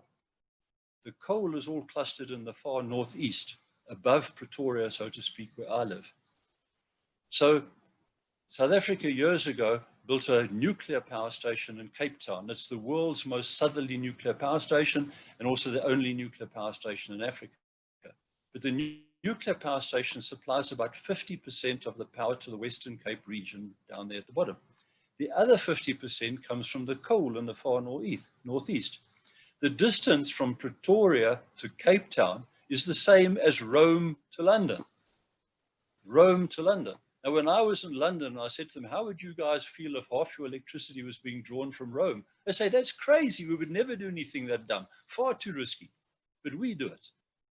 Now, we do it with high tension, 760,000 volts power lines, huge power lines running. They're the highest altitude, highest voltage power lines in the world.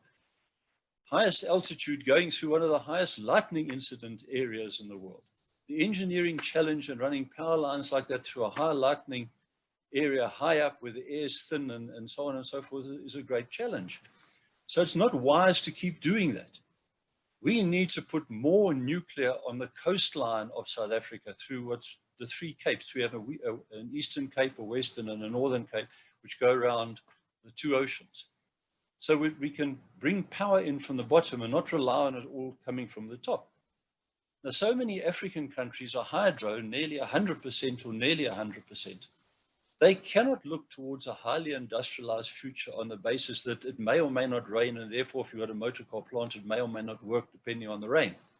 There's got to be something more reliable, and nuclear is the answer, because going to where a hydro source is and finding there's hundreds or maybe 1,000-kilometer power line, or you've got to go where the sun is shining, or you've got to go where the wind is adequate, and things like this is just not reasonable to add on to the already problematic planning that they have. So small nuclear is inevitable as far as I'm concerned. And many of the African countries, to their credit, have realized this. They're not foolish. They sit and they watch what the West is doing, and they say, that's not a very good idea. We don't want to follow in their footsteps. We want to do something that's far more sensible for us. Our conditions are different to everybody else's conditions.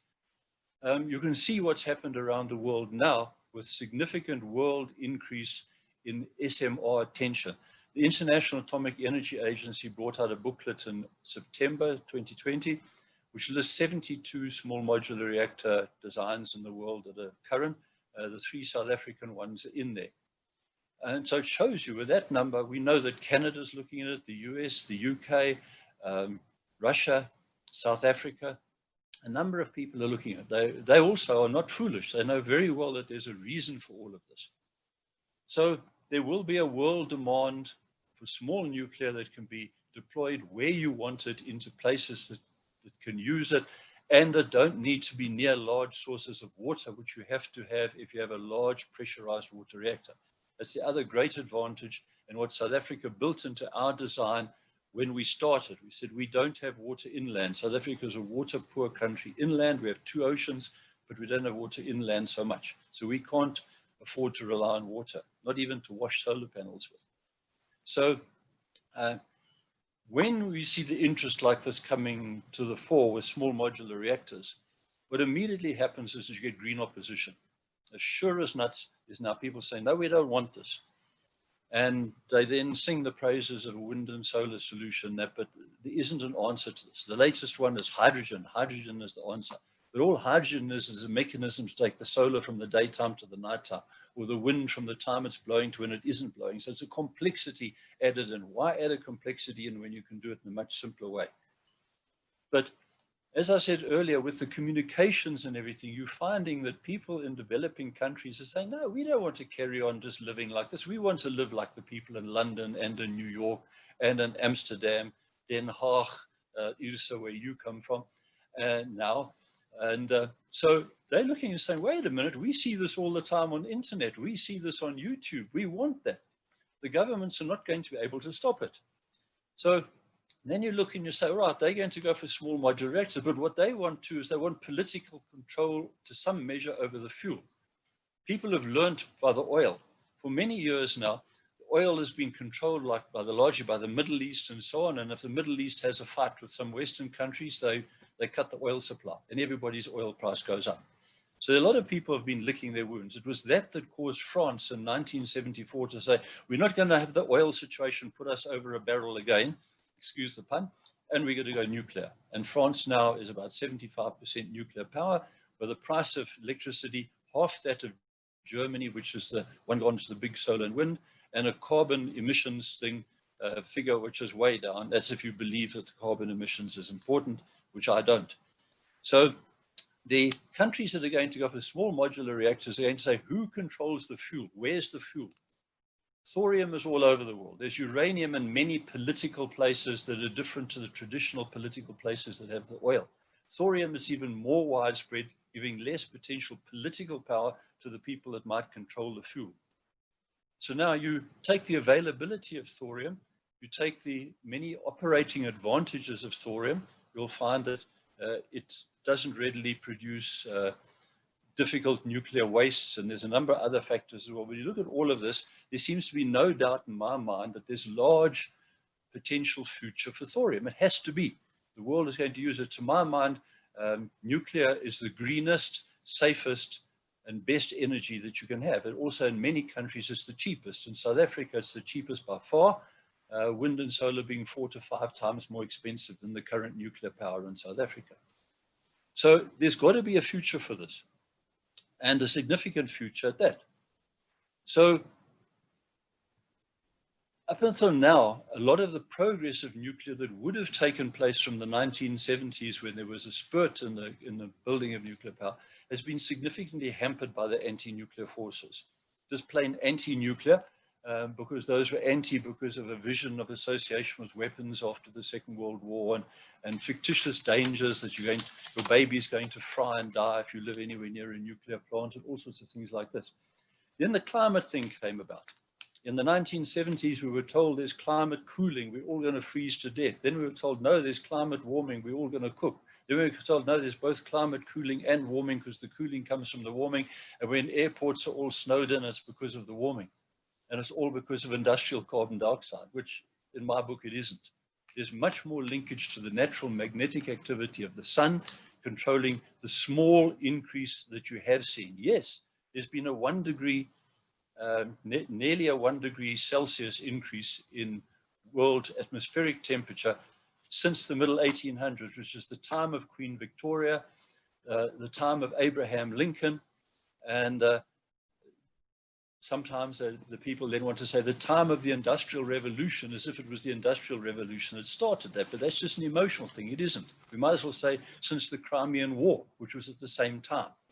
So since the Crimean War up until now, there's been less than a degree increase, which is apparently now leading to all the hurricanes and this, that, other, which it isn't. So we now sit and we say, what now? I think that the world is now starting to realize the degree to which this climate thing has been wrong.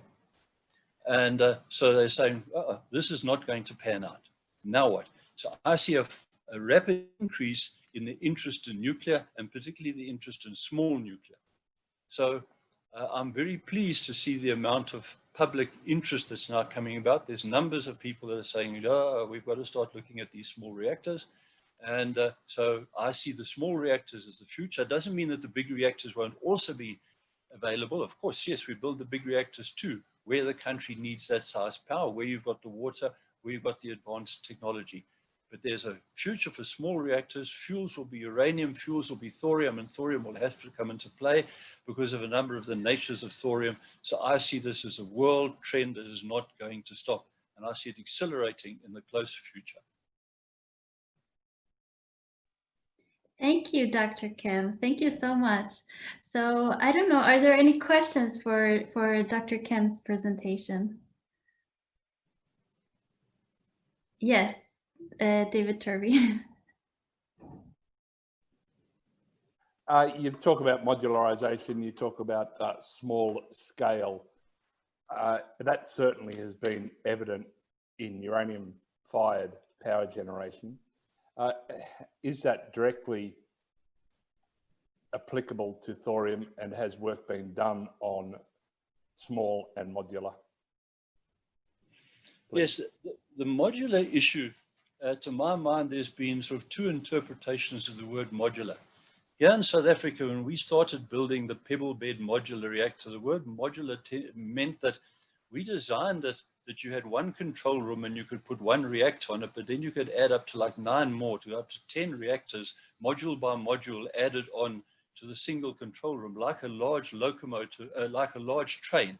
We see them in South Africa. We have some of the world's biggest trains here, carrying iron ore long distances. You just have a number of locomotives, but only one driver.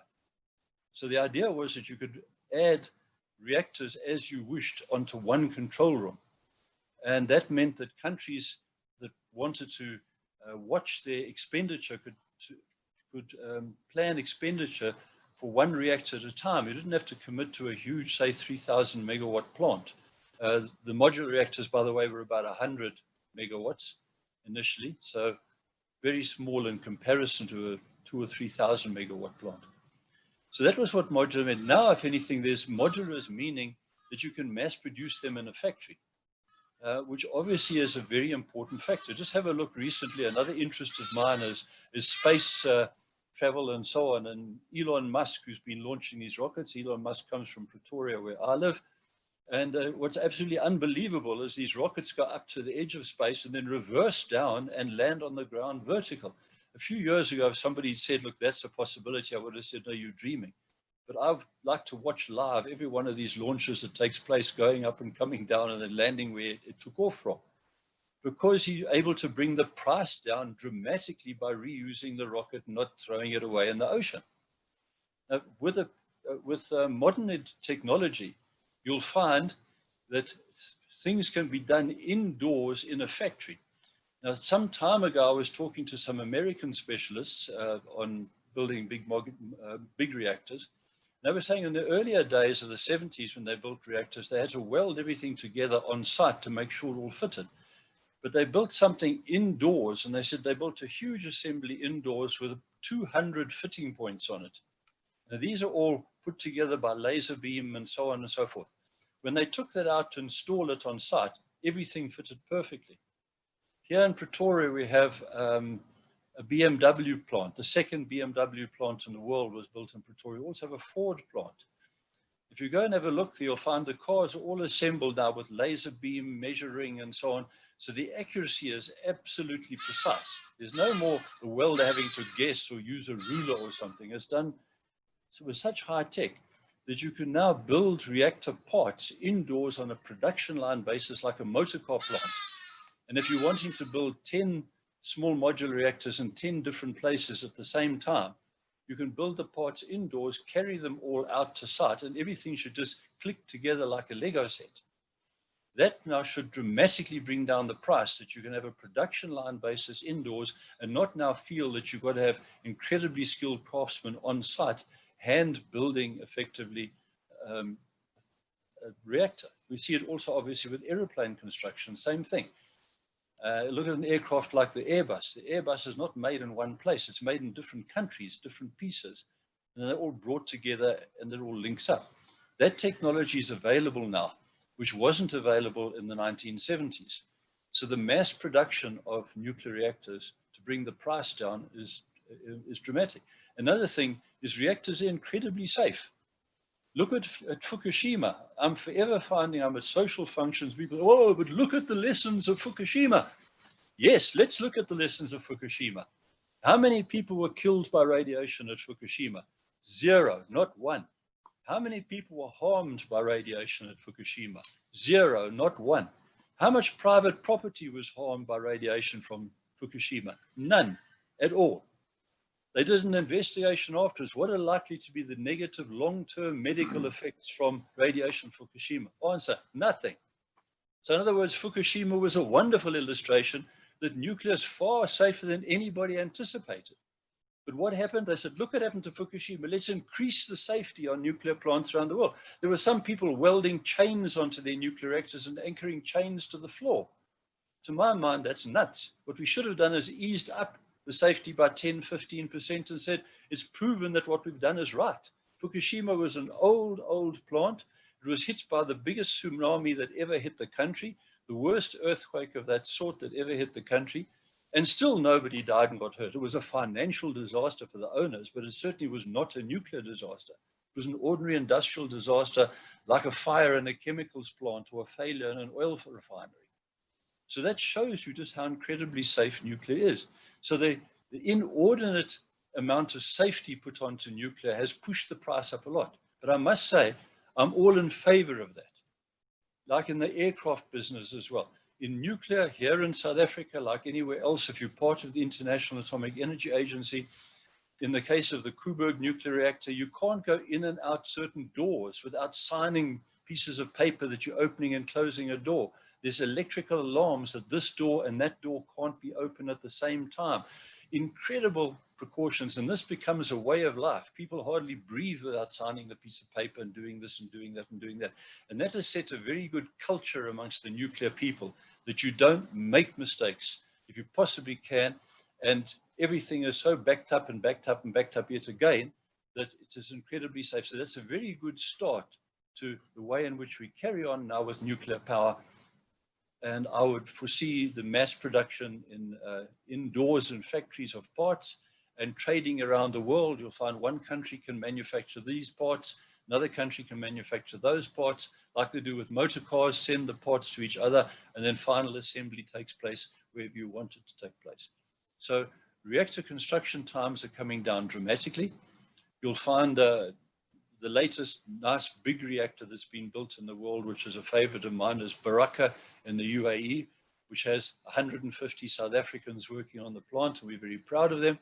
And that has now started delivering electricity into the grid. It came out basically on time and basically on budget. It was their first nuclear, so it was the first of a kind, so they had to be super careful in doing everything. They would have had to set up a whole lot of procedures and that a non-nuclear country would have to do. So I think it was a remarkable achievement that they've done so well. So I see African countries and many other countries that want to go into small nuclear. It's the answer. Go for it, and it'll be faster and cheaper than all the negative people are telling the newspapers all of the time. Thank you so much. Thank you. We're going to have to move on now to Jeremiah. Basically, so I'm gonna introduce you. Mr. Jeremiah Josey is the founder and CEO of the Thorium Network. So the Thorium project is about building blockchain technology for a real-world energy application. It concerns itself with clean, green energy, where Jeremiah sees thorium to be the most environmental and effective option. His engineering background has enabled him through his professional life to build companies and steer projects that measure in billions of euros. So Jeremiah, I would like to ask you, what is the Thorium Network exactly? Could you please elaborate? Thank you very much, Yrsa, for that introduction. And thank you to our panelists for being here today. It's really awesome to have such a wealth of experience to discuss this very, very exciting and enthusiastic project topic. It's just really good. I suppose the basis behind what we're doing with the Thorium Network is to bring together a network, not just in terms of people, which is what we're doing today, but also in terms of the functions that are needed to bring the, let me change something, to bring together the industry where I see the barriers that have been in place now. They're stopping the industry from actually working together. Now, I've seen this happen in many other industries, and I've been involved in several of them. One of them was the Northwest Minerals Province project of Queensland, which saw dramatic increases in investment in that region in Australia because of a very small change in opinion by one person. And he was able to increase the investment in that region by an incredible amount. We want to do the same thing on a world scale, and we're focusing on thorium because of the information you've already heard from George and from David and from Kelvin. And this is incredible for us. I mean, the energy intensity of thorium, particularly from thorium molten salt, is far superior to any other energy source we have on the planet. So we like that, but ostensibly we are an isotope management system, or even more specifically an isotope delivery management system. And the isotope we're focusing on first is thorium. Of course, there are other isotopes we can work with, like medical isotopes, uranium isotopes, and things like that. But because of our knowledge and our background and our understanding of where the world is with respect to accessing thorium, we know that if once we've got our proof of concept working, which will be ready in maybe in a week or so, we're going to start presenting this to government agencies, to companies, to manage their isotopes so they can get thorium into their hands, into their laboratories at a much, much lower cost than has ever been possible before. And we know that when that's happening, we'll be able to stir an incredible amount of interest in the thorium space. That's something we see as a very tangible and realistic outcome from what we're doing. And we'll be using blockchain as well. I mean, we are now in the 21st century, the third decade coming up. Yeah, we're in the third decade. No, how does it work? We're on the cusp of the third decade in the 21st century. So we can actually bring the technology available now into the nuclear industry as well, and we could make it seamless and beneficial for everyone. Now, one of the main challenges we're facing, as we've been talking about before, is people's fear of the word nuclear. When people hear the word, the barriers go up. So we actually have a strategy not to focus on the word nuclear. We actually talk about energy from fission, or fission energy, and we're talking about thorium molten salt burners, which is what is actually happening in the core of a reactor. The fuel is burning in the parlance of the physical of the nuclear physics. So this is our focus, and we have a very strong drive using blockchain technology, using the right media and marketing strategies to help people understand that thorium energy, nuclear energy, energy from fission is safe, it's secure, and it's really the way forward for our society. Now, as we've heard from Kelvin, the world's energy in the last 20 years increased by 1/3, and it's at least going to be 1/3 in the next 20 years. Now, I know also that the population of Africa, a country we've heard a lot about so far, is going to go from a little bit over 1 billion now to over 3 billion in the next 30 years. And that's an incredible demand on energy. And we don't want to see that being produced from coal or gas or oil. We want to see it being produced from fission process. And as we've discussed before, if you can do it with systems that don't need water or are very low on water requirements, then it's even better. And the other thing I'd like to mention about the thorium molten salt technology, I said it before, that the EROI is about 2,000 to 1. This data actually comes from ANSTO, the Australian Nuclear Science Technology Office organisation in Australia. And we're talking to them about how we can help them with their process. Now, 2,000 to 1, comparing that directly to solar is about 1.6 to 1. So we have a 1,250 times multiple over solar. That's a huge number, no matter what science or how you measure it. Just that single number alone tells me that if we focus on this one area, as we are doing, delivery of isotopes, delivery of thorium, and supporting the understanding of how efficient energy from thorium molten salt is, that's a very good outcome. That's the outcome we're after. Now, as I said before, like there's many different parameters, many different ways of generating energy from fission. So the delivery of isotopes is our focus. Delivery of thorium is the second tier of that, because we know that people will want to use uranium and thorium in solid fuel systems and small modular reactors all around the world. We'll be able to help them as well. We have prospects we want to work with who are delivering medical isotopes. And it's going to be great to be able to track those medical isotopes through a supply chain system such as that we have using the blockchain. So there's many variants on what we can do with our solution. I think the end of the day, the benefits we get by bringing modern technology, by bringing old technology as well.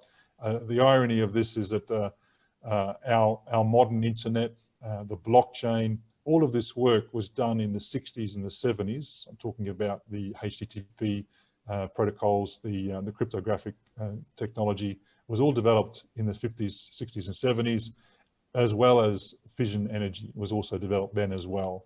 So it's a really good time to bring them together in the 21st century and to have an outcome that's beneficial for everyone. So I'm not going to go into great detail or more detail about what our project is doing. The purpose of our panel today is to bring together the different elements about our project, particularly in terms of our supply chain. And I'm just going to switch to the screen now, share my screen.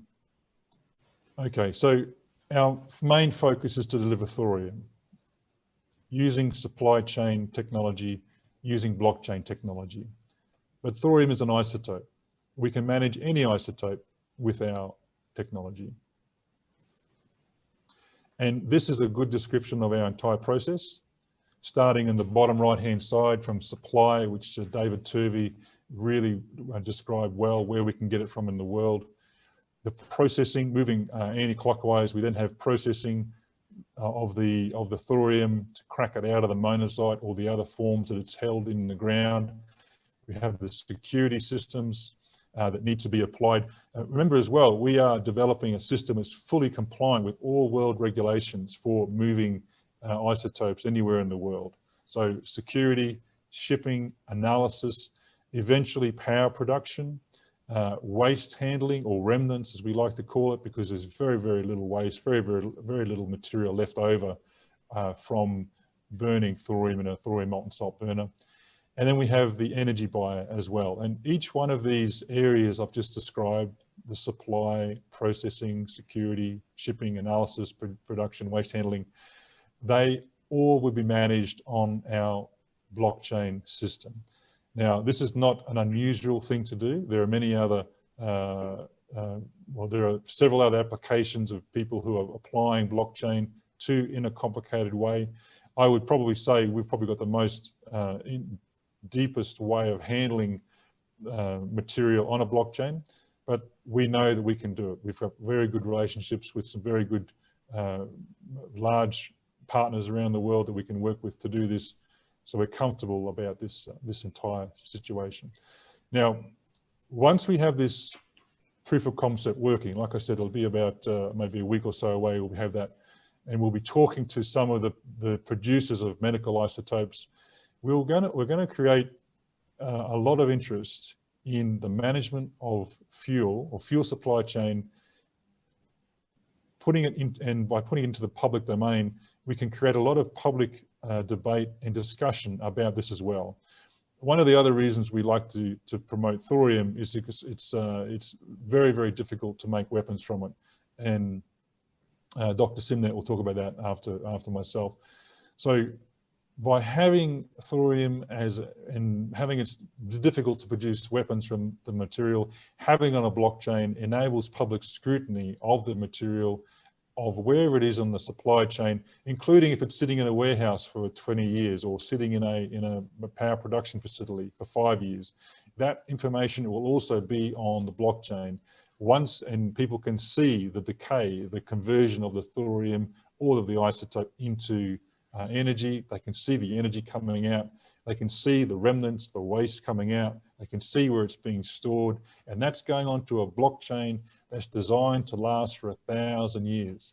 It's designed to be quantum proof. We're looking at the same, again, the technology from the 70s comes up that there's algorithms we can use which make our blockchain quantum proof, something that's we have to accept. We're building a 1,000-year blockchain.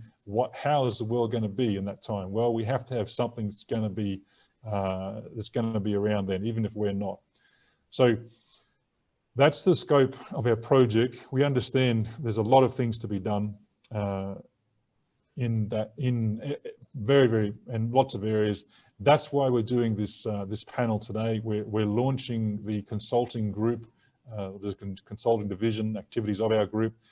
And the experts you're seeing today that we have today all have specific knowledge on one of the areas that I'm showing on this screen. And we're going to be bringing more people in that are also expert in these areas as well. And together we will build this, this system, this blockchain, and then we're able to go to any government in the world that now is saying, look, we can't afford to go nuclear. We simply don't have the manpower, we don't have the people power in our country, we don't have universities which are training students, we just can't afford it. This system, what we're developing, we're going to be able to offer these governments a low barrier to entry to become nuclear, but not just become in the old sense, look, now we're a nuclear power, we can make weapons. No, this is all non-weapon based energy production. This is something that the whole world should see. So that's my brief introduction to the Thorium Network and what we're focused on as a core. And I'd like to hand it back to you, Yrsa. So thank you for that.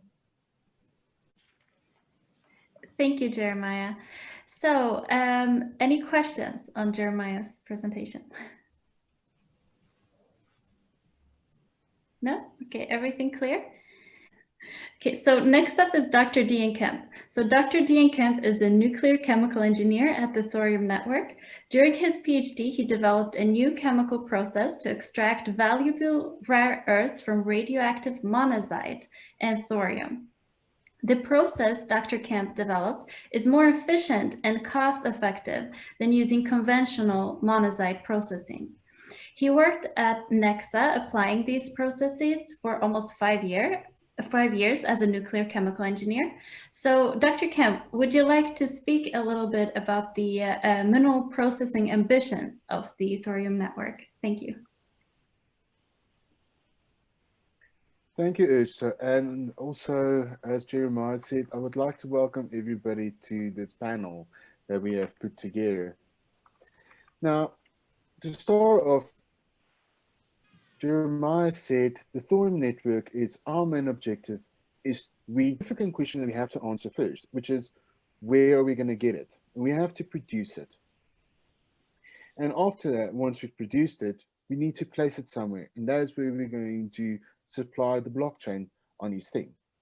Now, the nice thing about thorium, as David Turvey has mentioned before, is you can find it in various high-value minerals, stuff like ilmenite, zircon, monazite, all of these which contain high-value chemicals, or as we go for the Greek, for the layman person, we can produce stuff like the rare earths, neodymium, like David Turvey has said, zirconium for nuclear fuel rods, and titanium. And what our key thing is the thorium. Now, the sources are varied, and as David Turvey has said, from the thorite, the monazite, the zircon, and we at the Thorium Network are pursuing all of those. And what is especially unique about South Africa is that we are the country where you can actually go off and produce thorium oxide or the thorium fuel for a nuclear reactor. So we can get all of the, we can go off and produce all of that stuff in country and make it part of our blockchain in order to get it out to the world and make everybody, thorium available to everybody in the world. Now, South Africa, we mainly have monazite, and we're fortunate, and monazite can be processed in two main ways. The first is the common chemical analysis, which we use either an acid to break down the monazite or a more common alkaline method. But what is of particular interest is that afterwards you use a series of chemicals to go off and to purify it and to separate these individual rare earths from each other and from the thorium. But with my thesis and with the Thorium Network, we have a unique new process where we use a high temperature plasma in order to crack the monazite and release these chemicals. And I'm actually going to go out and make even possibly a bold statement, and that we can actually go off and crack all of the thorium minerals that we've got there, and we can put all of them into the plasma and get all of them to crack. And because we are directly connected to the Thorium Network, we can immediately place them onto the blockchain. What was also of great interest is that all of these plasma experts are actually already part of our consulting network that we have here. Now, just a little bit to go on to the consulting network, Jeremiah's already given us a brilliant introduction onto it. I will be the individual who is leading it. And our number one aim for our consulting division is that our clients and our consultants are going to be success. That's our priority. And the second big thing about this is that we are developing our consultants, getting our experts in each individual field with one aim, and that is to support every facet of the blockchain, from logistics, from mining, chemical refinery, political science, waste management, reactor design. All of those people are going to be on our consulting network, which means that any government, private entity, or even public can come to us and ask us questions about what is happening with thorium, thorium nuclear energy, thorium burning, and anything related to nuclear energy. And that is the power of the Thorium Network and our consulting network. And that is what we are presenting on this panel here today and with this live stream. Yrsa, thank you very much, and back to you. Thank you so much, Dr. Kemp. So I wanted to ask if there's any kind of questions for this presentation. No, everything is clear? Okay, then we're going to move on to Dr. Simnett. So Dr. Simnett is the CEO of Thorium LLP. He has been a researcher at Oxford University on the topic of totipotency and has been a long-time lecturer at Newcastle University, where he investigated control for mitosis. Following his retirement, he designed a small wind power generator for off-the-grid communities. However, he began to question the ability of wind power and other renewables as a solution for the supply, to supply basically the amount of energy needed for emerging industrialized economies. This led him to take an interest in designing thorium-fueled molten salt burners. So, Dr. Simnett, this leads me basically to my question for you. What exactly are these molten salt burners? So, thank you. Okay, well, I think this will come out in the course of my my presentation. Well, thank you for the introduction, but I want to introduce my company now, which is Sustainable Energy Microsystems. Now, basically, this is what it says on the can. But before going on to thorium, I want to explain just how we started. Now, here I am. I'm up in the, can everybody see this on the big screen? I have put you on the big screen on the recording. Yeah. Fine, okay. So I'm up in the mountains in Chile, in the Andes Mountains, and I met here 3 people from an indigenous community. In the center is Belisario, and I made very good friends with Belisario, and in subsequent years I went to stay with him. Now, one day he was sitting with his brothers in front of the, they've got beechwood cabins. He said, John, we'd like you to help us write a letter to the Ministry of Education because we've got no school in the valley.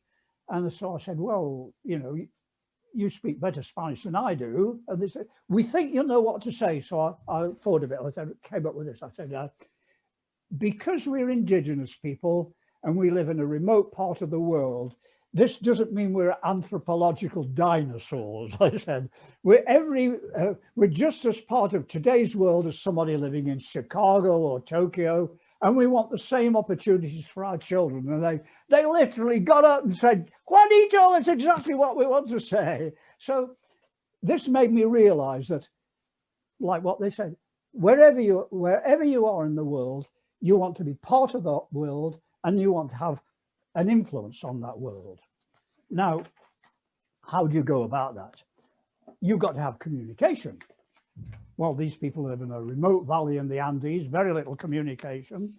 So there we are. You need communication, you need a radio, you need phone, you need a PC, and so on. And how do you get this? You need electricity. Well, there's something like 1 billion people worldwide who can't plug in to the mains because there is no mains electricity.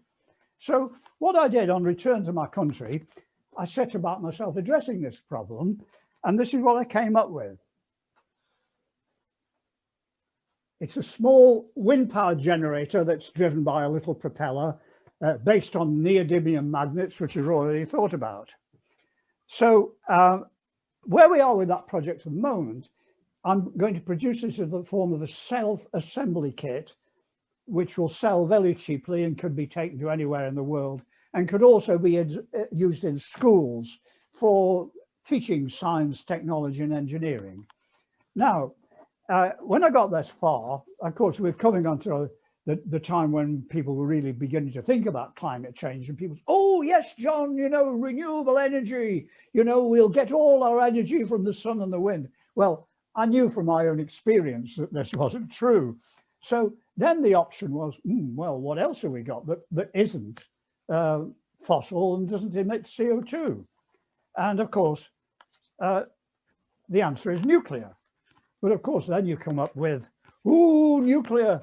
Oh, by the way, going back, what I've done with this generator, nuclear power, of course, at the time, like most of the people say, oh no, nuclear, isn't it terribly dangerous, you know, radiation. I mean, some people are so scared and misinformed that they won't even have a microwave oven in the house. Oh no, microwave oven produce radiation.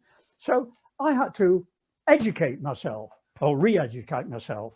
And one of the things was this book, Radiation and Reason by Professor Wade Allison, who's retired emeritus professor of medical physics at the University of Oxford. Now, this is a great book, which I recommend. Now, one of the main things here is the so-called LNT theory, linear no threshold, which states that right from the moment you start increasing from background radiation, the health hazards increase and go up and up and up, and it's cumulative. Now, it doesn't take very long to see this is absolute nonsense. What I've got here, I'm using my little Geiger counter, and this is taken on a flight to from Edinburgh to Lithuania, which is my wife's native country. You can't see it very well here, but here, this is at ground level at Edinburgh Airport. It says 20 counts per minute. Up here, what does it say? 432. Wow, a 20-fold increase in radiation when you go on a flight. Well, aircrew are exposed to this every day of their lives, and they don't drop down dead for cancer every day. So this idea of LNT, it doesn't require very long to see that this LNT theory is absolute bunk. But the unfortunate thing is that our regulatory mechanisms and so on, licensing, are still based on this out-of-date theory, which adds extra cost onto the construction of reactors. Now, the upshot of this is here. Here we have nuclear power. Here, I think we have, that's coal. Nuclear power is by very far the safest form of energy we have, even safer than wind or solar or anything like that. So that's to do with the safety. Now, of course, the Greens have got all along the line ways of finding some objection. Oh, yes, they say, but, oh, waste, the insoluble problem of waste. Well, the problem really is already solved, because the amount of waste that you or I would produce in a lifetime would go into this drinks can. I don't drink Pepsi Cola, by the way. I make my own fermented drinks from elderflowers. But anyway, there we are. Now, I don't just mean the amount of electricity you personally use in your home with your electric lights and your computer. I mean that, plus your contribution to public transport, industry, and so on. It will all fit in there. Now, if it fits in there, where will it go? Well, don't look at these things put out by Greenpeace showing people, you know, trundling rusty oil drums along the seashore, supposedly with waste. Where it'll be go very soon is in what they call deep geological repositories. Now, this is a repository about 1 kilometer deep, and it wouldn't shift for millions of years. There was a naturally occurring reactor, I think it was in Gabon in Central Africa, about a billion years ago. And in those billion years, the products of that naturally occurring reactor, they just haven't shifted. So this is a perfectly safe technology. It's been proposed that one of these will be installed in Cumbria in northwest England. The local people want it. It's been rejected by the local council. They haven't given planning permission, but that's because they need educating about nuclear safety. So let's get on to thorium now. So here we are with the periodic table, and there is thorium. I remember discovering this Mendeleev's periodic table at school. I thought, this is beautiful, you know, like people who believed in the you know, geocentric universe had this idea of spheres, and they said, you know, on the dark still night you could hear the music of the spheres. And to me, Mendeleev's table is a bit like the music of the spheres. A beautiful piece of work. So so now we go on.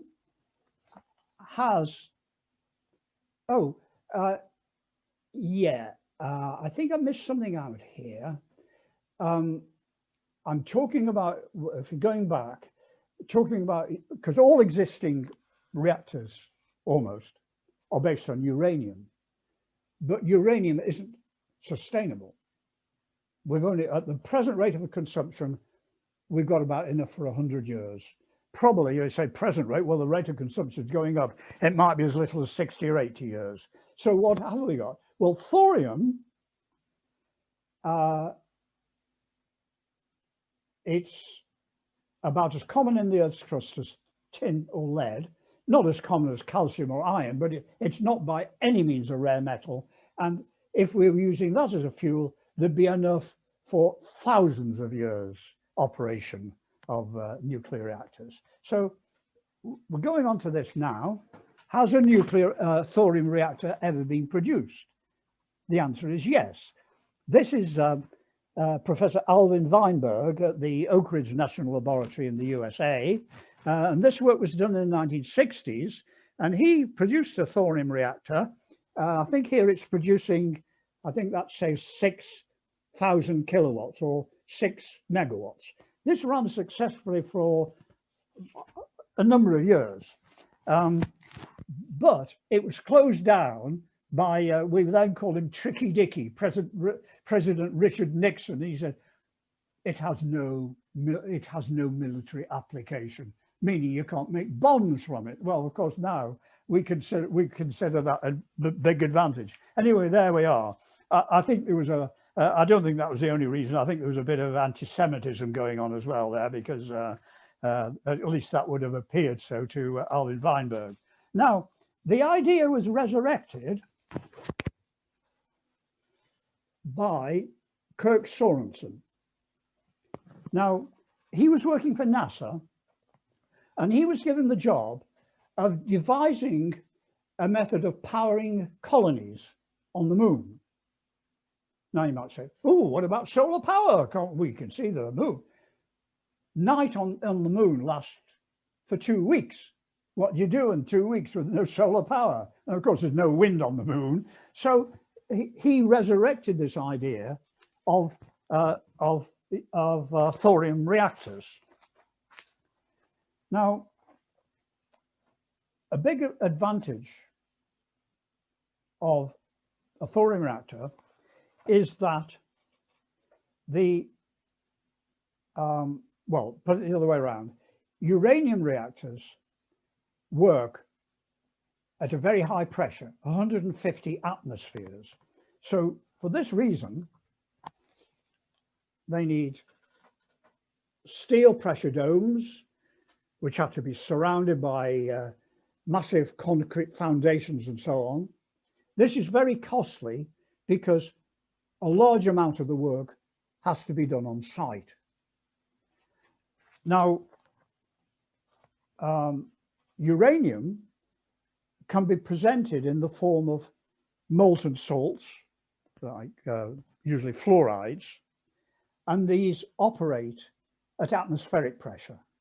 Now, this means that instead of having to build your reactor on site, you can build it on a factory assembly line, and that brings the price right down. Now, let's talk a little bit about the physics involved here.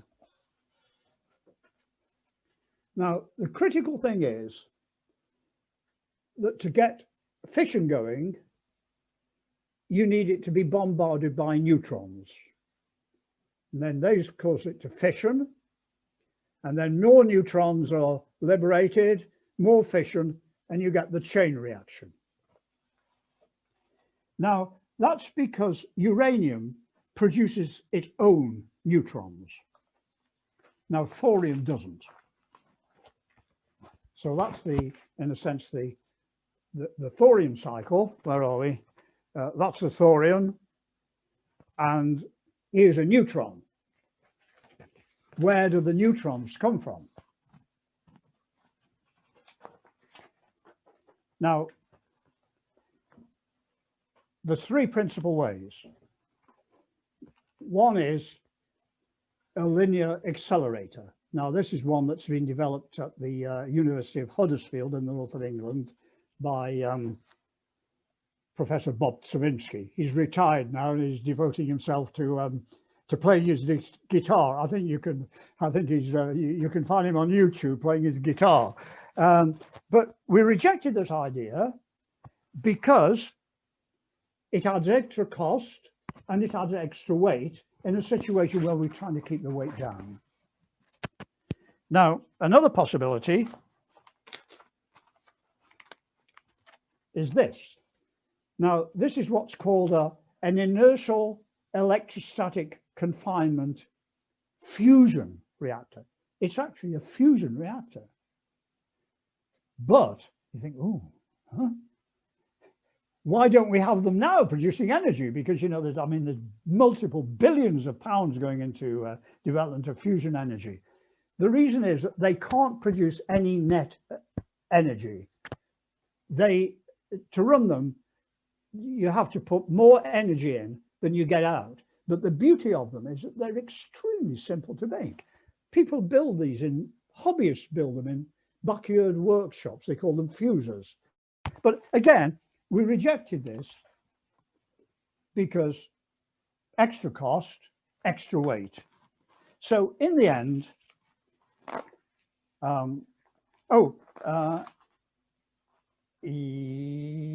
yes. Before I go on, I want to say this, that this idea of using these fusers has been extensively investigated by Professor Magdi Ragreb of Ohio State University, I think it is. But we rejected this idea because of the extra cost, the extra weight, and also there's difficulties in finding out how to focus the beam of neutrons into the receptacle containing the thorium fuel. So eventually we went straight back to what Alvin Weinberg did, which is to put a certain amount of uranium-235 into the mix in order to produce the neutrons necessary for the fission process. Now, there are lots of initiatives going on now towards producing small reactors. One of these, this is produced by Rolls-Royce. It's not thorium fueled, it's uranium fueled, but it can be factory built, so the price can be brought down. And actually at the moment, I believe the state of Jordan is in the process of purchasing one of these.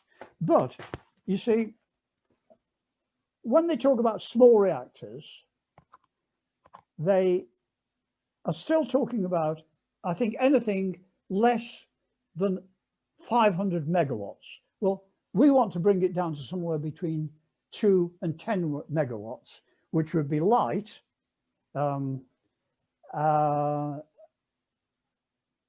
Yeah, basically it's a question of bringing it light so it's transportable. So what we're on with at the moment is what we call THEA, Thorium Energy Amplifier. We're trying to get away with this, with not using reactor. And it would weigh 1 ton, it would be air-cooled, and it could be transported worldwide. Now, air-cooled is a great advantage because many countries there's just not enough water for cooling the reactor. So this could be transported to any region in the world, even arid zones where there's no lakes or rivers and so on. So where we are with this at the moment, we're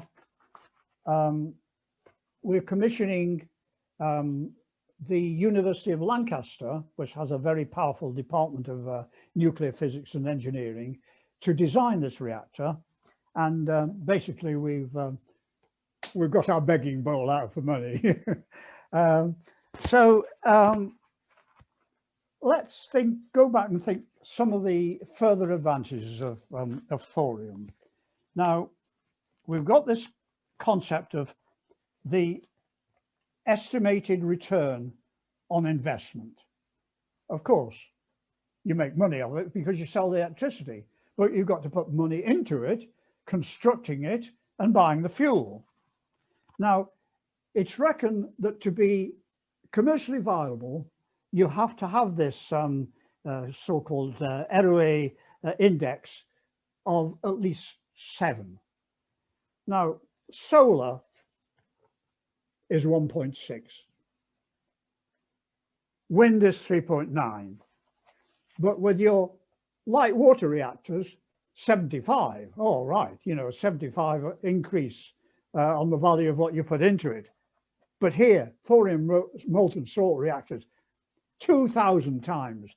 Absolutely amazing. And you see, you can work this out for yourself, you know, the low index for solar, because if you put solar panels on your roof, it takes you 20 years to pay back the original cost. So it's not really a good investment by any means. Now, another thing is the energy density. Now, we've got here 6,000 tons of coal,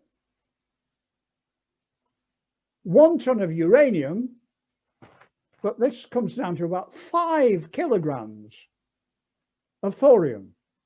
Now, I'm in touch with a fusion project in the USA called Lawrenceville Plasma Fusion, and they claiming that fusion is the most dense energy source available. But actually, I think thorium is a lot more dense than even fusion. So where we are now. Okay, now one important feature we want to build into the reactor is solving the problem of what's called neutron poisoning. Now, I'll explain what I mean by this. when you fission uranium, and what I'm saying applies both to uranium, not just to thorium, but to uranium as well.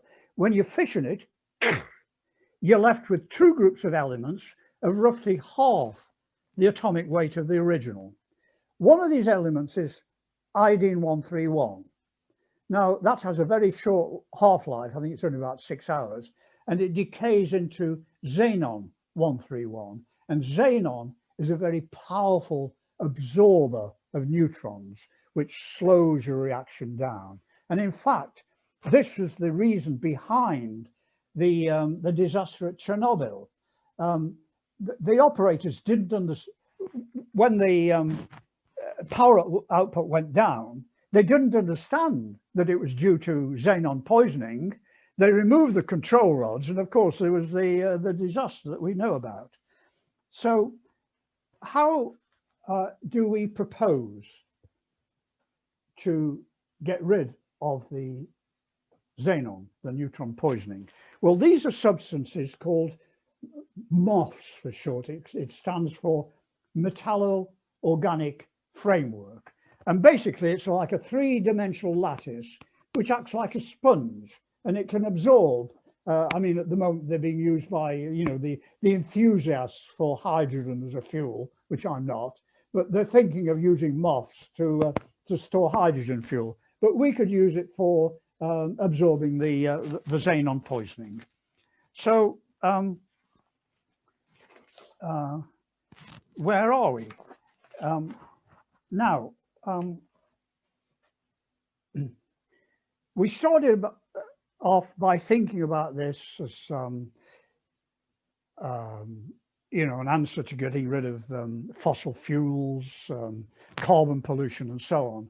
But we're thinking much more beyond this now, because at every stage in human history where there's been a major advance in producing energy, this is called a major advance in civilization. Now, if we go back here, we're going back 2 million years here, and this is a species called Homo erectus. Now, I think this picture is in the National Gallery in Ulaanbaatar in Mongolia. Now, yes, 2,000 years ago, these people invented the controlled use of fire by rubbing sticks together. Now, the consequence of that was cooking. And the consequence of cooking is that your food is much more easily chewable and digestible. So you don't need these massive jaw muscles, you know, that for example, gorillas have. Less space for your jaw muscle, more room for your brain. So as a result of the controlled use of fire, we had an increase in brain size and an increase in intelligence. So I'm thinking now that small thorium-fueled small modular reactors would be another major advance in society, because anybody in the world would be able to have one of these, and this would permit the flourishing of new industries, new arts, and particularly it would produce the flourishing of education, and particularly women's education. Now, it's been shown that when women are educated, the birth rate goes right down. I think this is shown in this final graph here somewhere. Yes, here, and you can see maybe that the population starts to decrease. And you see at the moment, I mean, people talk about, oh, terrible, this. I mean, some people even talk about, you know, exponential population growth. Nothing like that. The average number of children, this is worldwide, per mother is 2.4. At 2.2, it would be stable. At 2, the population would start to go down. So in other words, at 2, nobody would be, you wouldn't need draconic population control measures. At 2, everybody could experience the joy of having children, 1, 2, or 3. And the population would maybe not only stabilize, it might actually go down as well. So that's my vision, and I hope you share my vision, and thanks for listening. Thank you so much, Dr. Simnett. Amazing presentation. Are there any questions to Dr. Simnett? David. Yeah, just one, and it's to a variety of people, including John. With the current thorium technologies, molten salt, what is the principal thorium feedstock? Is it a chemical? Is it a fluoride? Is it thoria? Is it a metal? Yes, it's a mixture of fluorides. Yes, and they melt at a temperature of about 800 degrees centigrade. Now, there's another advantage of this as well, because the power output of fossil fuel stations, uranium, is such that the power has to be generated by the so-called Rankine cycle. You know, they produce steam, and then steam has to produce a turbine, and then the turbine goes to a generator and produces electricity. Now, I don't quite understand it, but there's something called the Brayton cycle, which is it's more like a direct process of powering your electrical generator, which is very much simpler. Another thing is that one of the big applications of small reactors would be for ships' propulsion. The International Maritime Organization has decreed that ships must drastically reduce CO2 output. Now, they're not going to go back to sailing ships. The only way they've got is reducing speed. And if they reduce speed, people are going to say, oh God, it takes so long as it is, we'll put our freight on aircraft in freight, you know, aircraft cargo instead of ships. So the consumption will go up as well. But we've reckoned that a thorium reactor on a ship could actually be used, instead of going through the process of you know, producing steam and electricity to work an electric motor to drive the propeller, it could work directly as a sort of jet engine, water jet engine. Does that answer your question? Yeah, it's a lot of food for thought there. We talk about having nuclear submarines, and there is already power generated for very functional bits of technologies. So your comments on the applicability of smaller scale thorium power generation is very, very valid. And I think it's an important aspect that needs to be part of the story, the scaling of it. That photo of Mr. Weinberg and 6 meg, that's a fascinating small number. I'm assuming, and I think you said that he did have some U-235 to kickstart that and to keep it going. That's right, kickstarting, yeah. Activity. Yeah, and you would see that as an important part of actually, I can talk a little bit about that. Please. I've been talking to some of the operators that were out there behind Alvin, including one of the gentlemen who was part of the team that produced the feed U-233 that they used at Oak Ridge at that experiment. That was produced at Savannah River, about 300 miles away. It took them months and well, a long time to produce that. This is what we were talking about before, and Professor Slabber will talk about that in a bit. But the difficulty to make that fuel in a batch process is what they did. They took the thorium oxide, they irradiated it, they then produced the uranium-233, which they then dissolved in fluorine with fluoride to make the fuel salt. David, to answer your question, you know, what is the main form of the thorium in the fuel? It looks like it's going to be a lithium, beryllium, fluorine salt. By volume, predominantly those elements, lithium by about 75%, with a small percentage of thorium, a small percentage by volume of thorium. Obviously, thorium is much denser than lithium. It's even more interesting than that because the lithium needs to be lithium-7, which is not the alternative lithium-6, which is what's found. So you have this another sort of narrowing or slicing up of the elements. This is the one we need for this fuel salt. Will be a thorium oxide will be added into this fluorine-based lithium beryllium salt mix, and it needs to be lithium 7. Now, again, we have a blockchain project, supply chain management project, Isotope Management System. This is what we're creating. So we're also going to be focusing on the lithium 7 as well. It's an isotope of lithium. And conversely, we're talking about energy from fission. When you look at energy from fusion, you actually need lithium 6, because in the fusion process, you need to produce tritium, which is needed as a fuel in the fusion process. And tritium, in lithium 6, when it's bombarded by neutrons, produces tritium.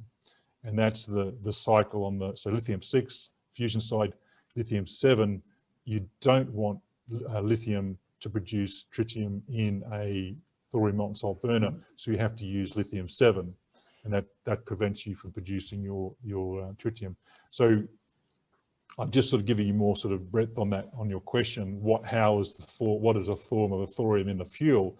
Well, it's going to be probably thorium oxide dissolved in the fluoride, but then you've got this sort of horizontal and vertical split on the management of that, so that we actually can narrow down and produce the supply chain. Because one of the biggest things we've seen in this industry is that because it is a complex chemical process, a lot of the nuclear scientists have just steered away from it. So, well, it's just too complex. We'll stay with the solid side. I'm really grossly generalizing, I know, but that seems to be a theme coming through, that the chemical preparation of the salt, and also the online or even the batch processing of the fuel salt to keep it clean and to keep the poisons out, as John was just describing with the xenon as an example, is a very important process as well, which requires a great deal of chemical processing knowledge and experience. Thank you. Thank you for that comment, Jeremiah. Are there any further questions? Yeah, yes? If I may, and this is really, I think on our panel, we will understand this question, but people in the public may ask about something about thorium isn't it a disadvantage to have thorium, which cannot fission? It's like putting water into my fuel tank. What is the advantages of using thorium, even though it can't fission, to put that in? I mean, what are the prior advantages of using thorium instead of just sticking to uranium? We've got fast reactors where we can produce plutonium. Why go back and why use thorium? Right. Well,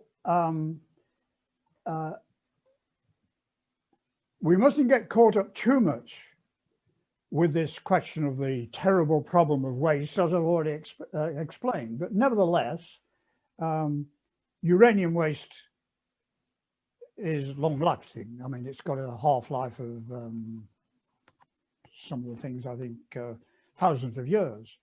As I understand it, something like 80% of the decay products of thorium are actually useful, recyclable products within something like 80 years. And I think, I'm only guessing here, I'm only quoting what I think I know, but I think almost all the decay products of thorium are virtually without radioactivity within 300 years. So that is a question of like the waste. And of course, because you get 200 times as much power out of the thorium as you do a similar amount of uranium, you only got 1/200th part of the waste as well. Does that answer the question? Thank you. Thank you, Dr. Yes. Dian, do you have a comment on that? No, thank you. I'm fine, thank you. Okay, perfect. And in that case, we move on to Professor Slabber. So Professor Slabber is currently working at the Department of Mechanical and Aeronautical Engineering at the University of Pretoria, where he's involved in giving the degree, the mechanical engineering degree, a nuclear flavor. So he's also focusing his postgraduate research on studies on how to make light water reactor fuel more accident tolerant. Professor Slabber was, amongst other things, introduced and trained in nuclear engineering at Oak Ridge School of Reactor Technology in the US, which I think we mentioned. He has worked in the International Atomic Energy Agency in Vienna, and also at what today is NECSA in South Africa. And he is a former member of the Senior Industry Advisory Panel of the Generation 4 Industry Forum. So Professor Slabber is going to speak on the topic of a power cell, an interesting new initiative, and how proliferation resistance of thorium can be claimed. So thank you, Professor Slabber, over to you. Thank you, Yrsa. Do I come through properly at the moment? Thank you very much for the opportunity to speak to you. Thank you for the panel that is willing to listen to this 15 minutes talk of me. And I would like to share one of my passions, which is nuclear. And as I said the other day, when I went to the doctor, they pulled some blood and it was Cherenkov blue. So I think in the half a century and more that I've been in nuclear, rubbed off slightly. I would like to talk to you about thinking of what is happening, what will be happening to address the specific needs of South Africa and the specific needs of Africa going north. And I would like to actually thank Dr. Kelvin Kemm for a very ambitious introduction to my talk, and it fits properly to what he was saying. So I'm not going to spend any time regurgitating all the nice requirements. But what I would like to summarize is that South Africa is actually very ripe for going nuclear, and we haven't got a network, a power network that covers the entire country. We've got areas of development that is not close to a power network, and we've got minerals that can be mined, and it is being delayed because of a lack of power. And South Africa at the moment is suffering from a lack of power. The other dimension is that we need fresh water. We need fresh water. South Africa is a semi-arid country. The natural water resources can only support something like 80 million people. And we are approaching 60 million at the moment, or a little bit more.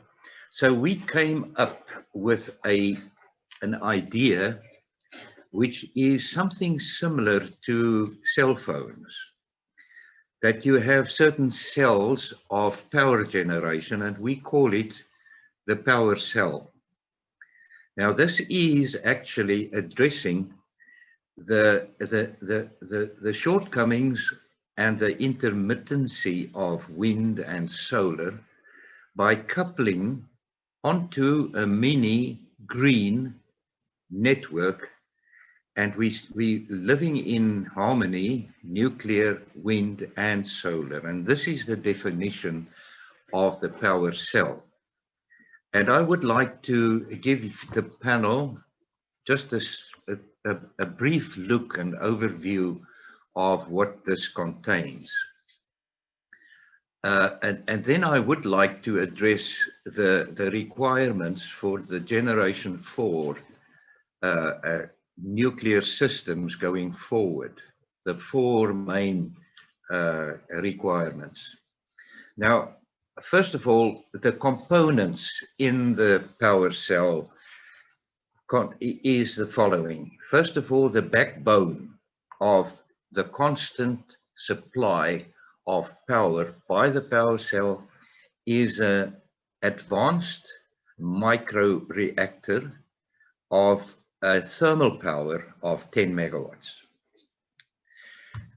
This is, it's got a core with fuel elements containing coated particle fuel, as was developed for the pebble bed modular reactor, contained in silicon carbide tubes. That provides a double containment already in the fuel element for the release of the already mentioned by John, the fission products into the environment or into the rest of the system. This reactor is the heat source, and it can be built in factories and assembled in our Nuclear Energy Development Corporation site, loaded with fuel, sealed under the International Atomic Energy Agency sealed conditions with inspectors present, and shipped to the site, to the cell, on a low bed truck of about 70 tons. This reactor is then coupled to a heat exchanger, and the secondary cycle in the heat exchanger is ordinary air. So your primary circuit that heats the heat exchanger primary side is helium, and the secondary side that is accepting or being heated is air. That is the reactor itself. Now, the central part of this power cell is a storage facility, an energy storage facility in the form of a heat storage facility, not batteries, not anything else, but heat. And so this total integrated system, which is now working in symbiosis with wind and solar, is pumping electricity into this heat storage, which will then be able also to heat up the air being heated primarily by the reactor secondary side up to a temperature which is equivalent to the input temperature of a gas turbo generator circuit, which we've got running at the moment in South Africa. So it actually simulates the air being heated by diesel fuel by actually removing the diesel and substituting that with nuclear heat. So you've got this integrated cell, which is then working in symbiosis with wind and solar, but with the micro reactor being the backbone for the constant supply of electricity. So the reactor itself can operate after startup for a period of 7 years, and then it is taken back for refueling. At the moment, the process that we are thinking of is a uranium process, but the studies that we've done for the pebble bed modular reactor is that this reactor can be eventually converted to a thorium cycle reactor, producing uranium-233 in the process, and then eventually running constantly just in the thorium U-233 cycle. Now that is quite a big plus in the reduction of long half-life actinides, because the thorium U-233 cycle is not producing these long-lived isotopes, as John have said, and then that can then address the waste problem to a great extent. Now, this reactor is the system itself is being designed at the moment. We've got facilities to test it. All the components can be manufactured in the South African industrial industry. The fuel itself can be manufactured in our Nuclear Energy Development Corporation's facilities.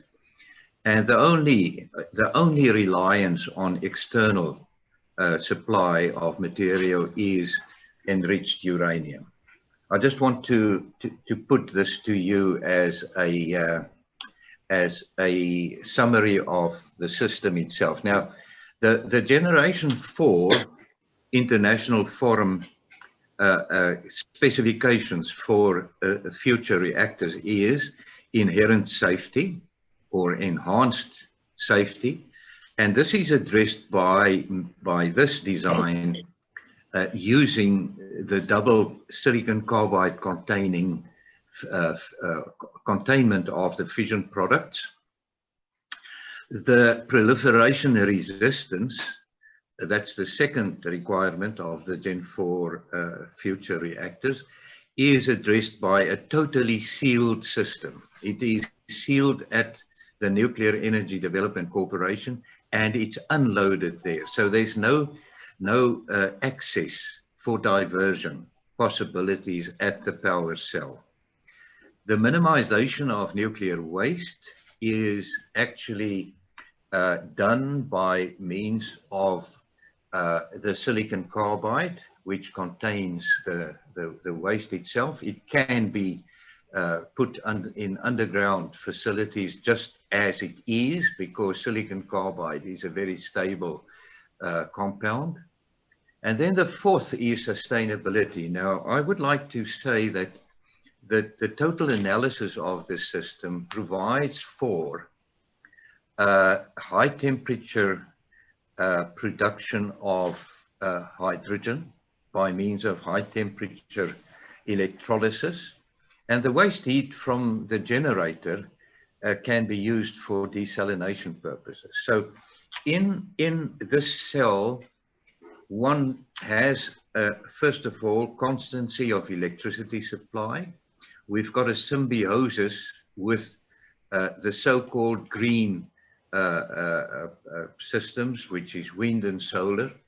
But actually, as Dr. Kemm has said, it's like nuclear power is like a brick wall, very flat, but then you put the eggs on top and it goes like this when the wind and the sun isn't providing energy. So this system can claim that you have a cell that can provide a constant supply of electricity.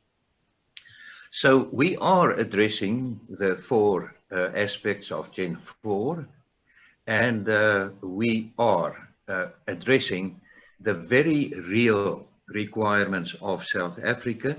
And we believe that if we can launch a system like this into the South African electricity supply domain, it will eventually diffuse, the concept will diffuse into the rest of Africa.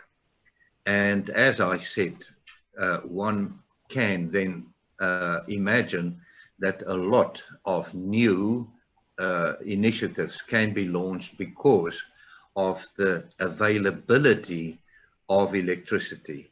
And then one can claim a totally green constant power supply cell. So this is where our aims are at the moment. However, there's still quite a lot to do, and maybe some of you might recall that Admiral Rickover, in the beginning of the nuclear era, said that there are two reactors. One is a paper reactor and the other one is a real reactor. And the paper reactor mistakes, you can just use a eraser to correct the mistake. But the real reactor, there's quite a lot of money involved in rectifying problems. So there's quite a lot to do still, but it's early days, and I believe I can at this stage just lift the curtain a little bit and open the curtain to tell you where our thinking is at the University of Pretoria. Thank you very much for listening to me. Thank you so much. Thank you so much. I have a question a little bit about proliferation resistance of thorium.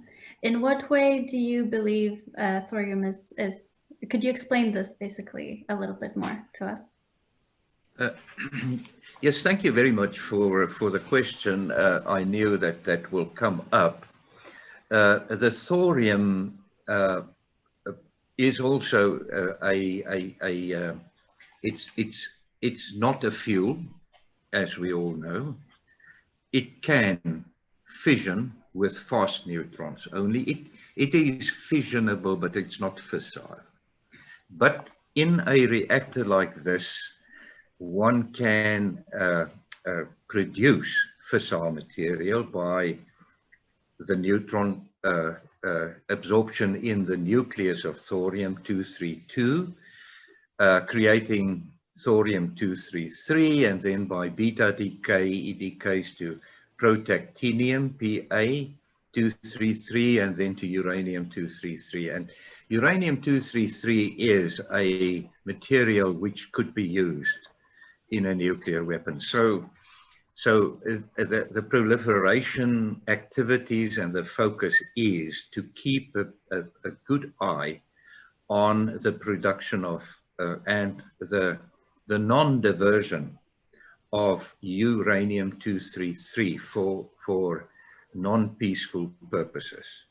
So it is a dilemma, but if you've got a totally sealed system where you can track the units containing the thorium plus the uranium-233, which is being created, one can, to a great extent, satisfy by means of containment and surveillance the requirements for proliferation or non-proliferation of the IAEA in such a cycle. I believe whether you're using fixed fuel, like the advanced microreactor I'm proposing, or you're using the homogeneous fuel, like FLIBE, containing thorium and uranium-233, somewhere you can take out the uranium-233 in a chemical processing facility. Similarly, you can then also do that with a fixed fuel, like in silicon carbide tubes. But in both these systems, you can have measures that can be implemented to safeguard the proliferation of, or the diversion of uranium-233. However, if you can afford me a few more minutes, you can possibly have a series of small microreactors on the same site, and you can unload free fuel from the one which has been termed the breeder reactor, and then put the fuel in the next reactor, and so carry on. So you start off with thorium and uranium as the driver, and later on you're just running on a thorium U-233 cycle, which is a semi-closed cycle. But at this stage, it's future music, and these are just some of our ideas. Yrsa. Thank you so much. Thank you so much. Are there any other questions? Yes, Dian. Yes, I do actually have a question for Prof. Slabber. Prof, these microreactors, we can probably see them being used in small communities, mines, stuff like that. How safe would it be to bury something like this in a populated area, specifically with regard to radiation release or anything of that kind? How safe is it for people to be close to these things? Thank you very much for that question, Dian. I believe it is safer to live next to a current generation 2 reactor than it will be to live next to a coal-fired station, which is releasing a lot of radon contamination into the area. But I would like to put that aside. The current drive of the international community is to make reactors safer. And as I said in the beginning, the safety is of a big concern, and we have got the following. We've got an entirely ceramic core. In other words, if something goes wrong with the cooling, the reactor will cool itself by means of natural processes. Nothing needs to start cooling the core to inhibit the release of fission products by melting of components, etc., etc. Fukushima has melted, and as Dr. Kemm has explained, nothing of a radiation type fatalities happened there. So it was actually proving the safety of a generation 2 facility. This facility, or the new generation facilities, will be focusing on the requirements of generation 4. And this specific design is such that it is inherently safe. In other words, the designed by nature processes can assist in getting rid of excess heat in case of a coolant system failure. So the probability of such an escape is minimized to a very, very low probability. I hope that tells the story, Dian. Thank you, Professor. Thank you. Yeah, David, please. Yeah, I suppose I just have one question, and it's to all of us, and particularly to Yrsa. And we can take it away and think about it rather than answer it off cuff. I only want 3 words to sell the story, full stop. I only need 3. But they need to be why thorium energy?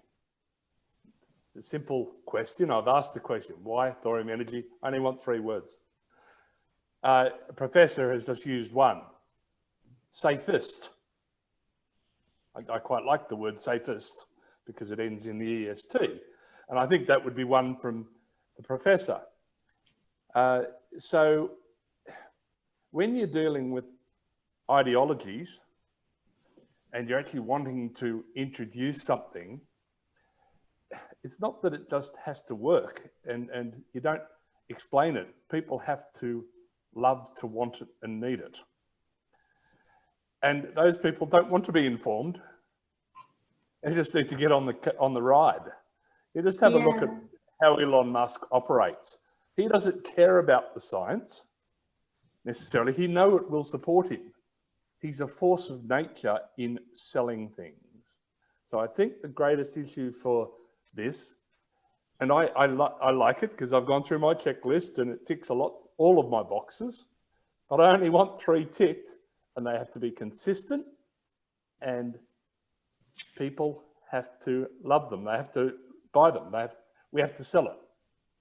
This is the thing, right? We don't live in a technocracy. So technocracy is Yeah. basically where experts on science, they make the political decisions. We live in various kinds of systems, but sometimes democracies, like most of us live in all of us live in democracies, right? Who are in this call. So definitely there needs to be a bridge between the hard science and the political system. I mean, the political science is a way to bridge that in general. Like I did a little bit of research on this. Like I haven't had the time to like super dive into it, but for instance, the literature, the political science literature claimed that people are more vulnerable to, for instance, cost-benefit analysis that are more concerned with benefit perceptions than risk perceptions.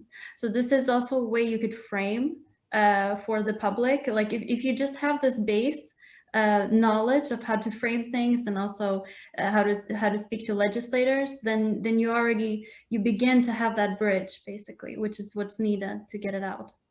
Yeah, And I think that's very, very valid. And that's why it's great having you on board, because the one word I would take from that would be beneficial. It's a very interesting word for people to think about. And it's two words. It's two words, Jeremiah. I'm hanging on the one word here. Beneficial. and it describes everything, because Yrsa used the word cost benefit. I just said beneficial. Almost by definition, it has to be more benefit than cost, or it's not beneficial by definition. Safest is a word, beneficial is a word. I quite like that one. I've never heard of that one. So the professor's done his homework, Yrsa's done her homework. I haven't come up with one yet, but I think the rest of us have just got to come up with one more word. Yeah, exactly. Dr. Kemm, you wanted to ask something. No, I actually want to make a couple of comments. I want to say that I think Professor Slabber gave an absolutely excellent presentation. Yeah. I just want to remark on 2 points of his. And the one is how they're looking for a solution.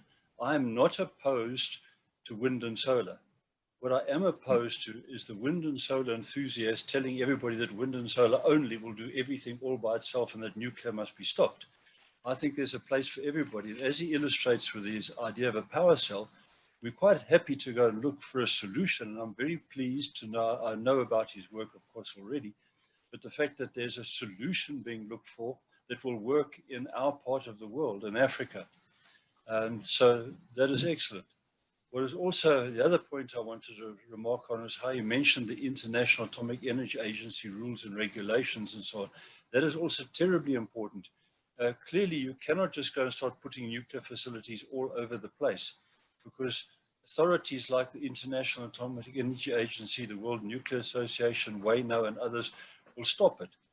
And there's a brotherhood amongst nuclear people that you don't mess around, otherwise you mess up the reputation of everybody in the game.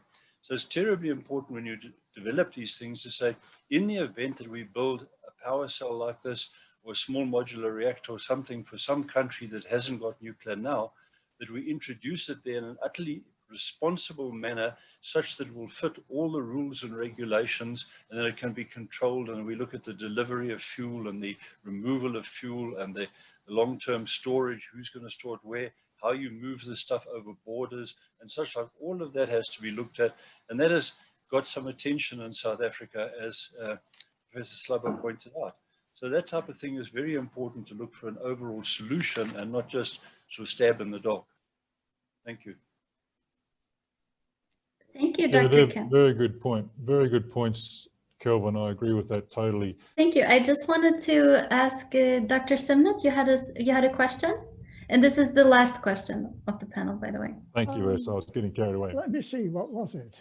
Well, actually, there's 2 things. I've got one word, which is SCAFS, which stands for Sustainable, Carbon-Free, Affordable, Safe. And I think that describes what I want to do. The other thing is that we live in a capitalist society, and capitalist society is about making money. And I think one of the ways of getting it going is just saying, you can make a hell of a lot of money out of this. Now, I've reckoned that if you say, well, if we go beyond the design stage, which should hopefully be at Lancaster, then we've got to build a prototype. Where do you get the money from that? I reckon it would be pay for itself, because we've talked with people at the, his name's Martin Downsend, he's the commercial director of the Cullen Fusion Laboratory in Oxford. And he said, oh, well, we're licensed here, you could test it here. And I reckon that the electricity it would generate in 2 years would pay for the cost of building the prototype. So there's money here. Thank That's what I you. want to say. Yeah, thank you so much, Dr. Simnett. Very good point. Very good point. Yeah, so basically, thank you all so much for coming. I'm going to give over the word to Jeremiah first before I wrap everything up. So, Jeremiah.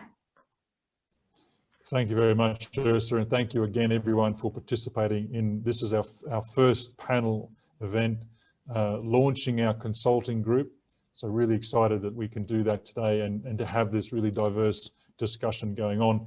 I'm going to speak for just a few minutes now about the business side of our project. So go back and I'll share my screen. So the soft network, the networking that we're doing with on the people side, the consulting group, that's happening. We've got that happening really well. This is a bit more on the hard side of our project. We're talking about our plan. Now, we've slid this out because of the virus. This has really affected us by about 6 to probably, I'd even say 12 months, but I'll say probably 9 months that we've slid this out for by now. We're at the end of, well, we're going into, where are we now? Well into Q4 of 2020. And that's where we're developing our product prototype. We've gone through establishing our team. We've got our documentation. We know our plan. We know what we're on about. Now we're establishing the regulatory framework. We're mapping the regulations in several countries now. And we're preparing for our token sale preparation. What do we have to do for that? That's going to be one of our main funding mechanisms next year. Our prototype will be released in a week or so, as I said before. And then as we go into 2021, we'll be launching a token sale event, which basically a token sale open to the public, will be registered under Liechtenstein regulations as well as Swiss regulations to enable that to happen. And then with those funds, we'll be developing the full working product, we call the beta version, which we think will take about 18 months to develop. Although I see a lot of work happening in related fields in blockchain that we're going to be borrowing from, particularly like IBM and their Hyperledger systems. We like what we see there. So that's 2021. We'll be developing our product, and then we go into the operations of thorium, which is selling and pitching to the world. Get your thorium from us. You can get it from us. If it's thorium, if it's a medical isotope as well. And we're actually, we have the fortune to be having discussions very soon about presenting our prototype to companies that are delivering medical isotopes, which is going to be, that's very, very exciting. So this is a high level view on our plan for the hardware of the Thorium Network. Embedded in there, there's also the processing of the monazite, the projects we're looking at in South Africa as well, that Dian is very busy with. David, you're helping a lot with that as well. So there's investment opportunities there as well. Coupled with that, we then have our rollout plan. Now I'm going to get to the next screen. Here are we? Yeah. So we'll be targeting countries worldwide, just picking up the ones that are the easiest to reach, where we are now, like South Africa, even Australia, despite its very anti-nuclear stance. We actually see that shifting, and right now it is possible to move a fertile material, uranium-238, out of the country. The legislation allows that, so we see great opportunity to move another fertile material, thorium-232, along the same mechanism. So we're approaching it that way. that's the country-wide approach. That'll be happening next year once we're fully funded. Then we turn our attention on Europe. Why Europe? Because it's over 700 million people with a very dense population that are looking at how they can increase or improve their quality of living. That's one of the things about what Europe is. Then we bring our attention on Switzerland. Why Switzerland? Where we're based there, we're going to be, our headquarters is there. And from there, we can go back out to the rest of the world and keep repeating the cycle of delivering the message that we deliver thorium. We deliver the idea that the benefits and the safety can be integrated together to give a solution that's for us, for our children, and for our children's children. So Yrsa, on that note, I will stop sharing and pass the floor back to you. Thank you. Thank you so much, Jeremiah. So yes, I would just really like to thank all the panelists for coming here today, and just amazing discussions. I like, even as non-nuclear specialist, I was very entertained throughout the whole thing. So thank you so much. And yeah, I would also thank everybody for watching this, who's going to watch this. And if you would like to read more about us, you can look us up at our webpage, www.thethoriumnetwork.com, or you can reach us by email, so consulting@thethoriumnetwork.com. Please sign up to our newsletter, and also at the end of this presentation, there will be a QR code at the end of the video that you can scan on your phone through an app.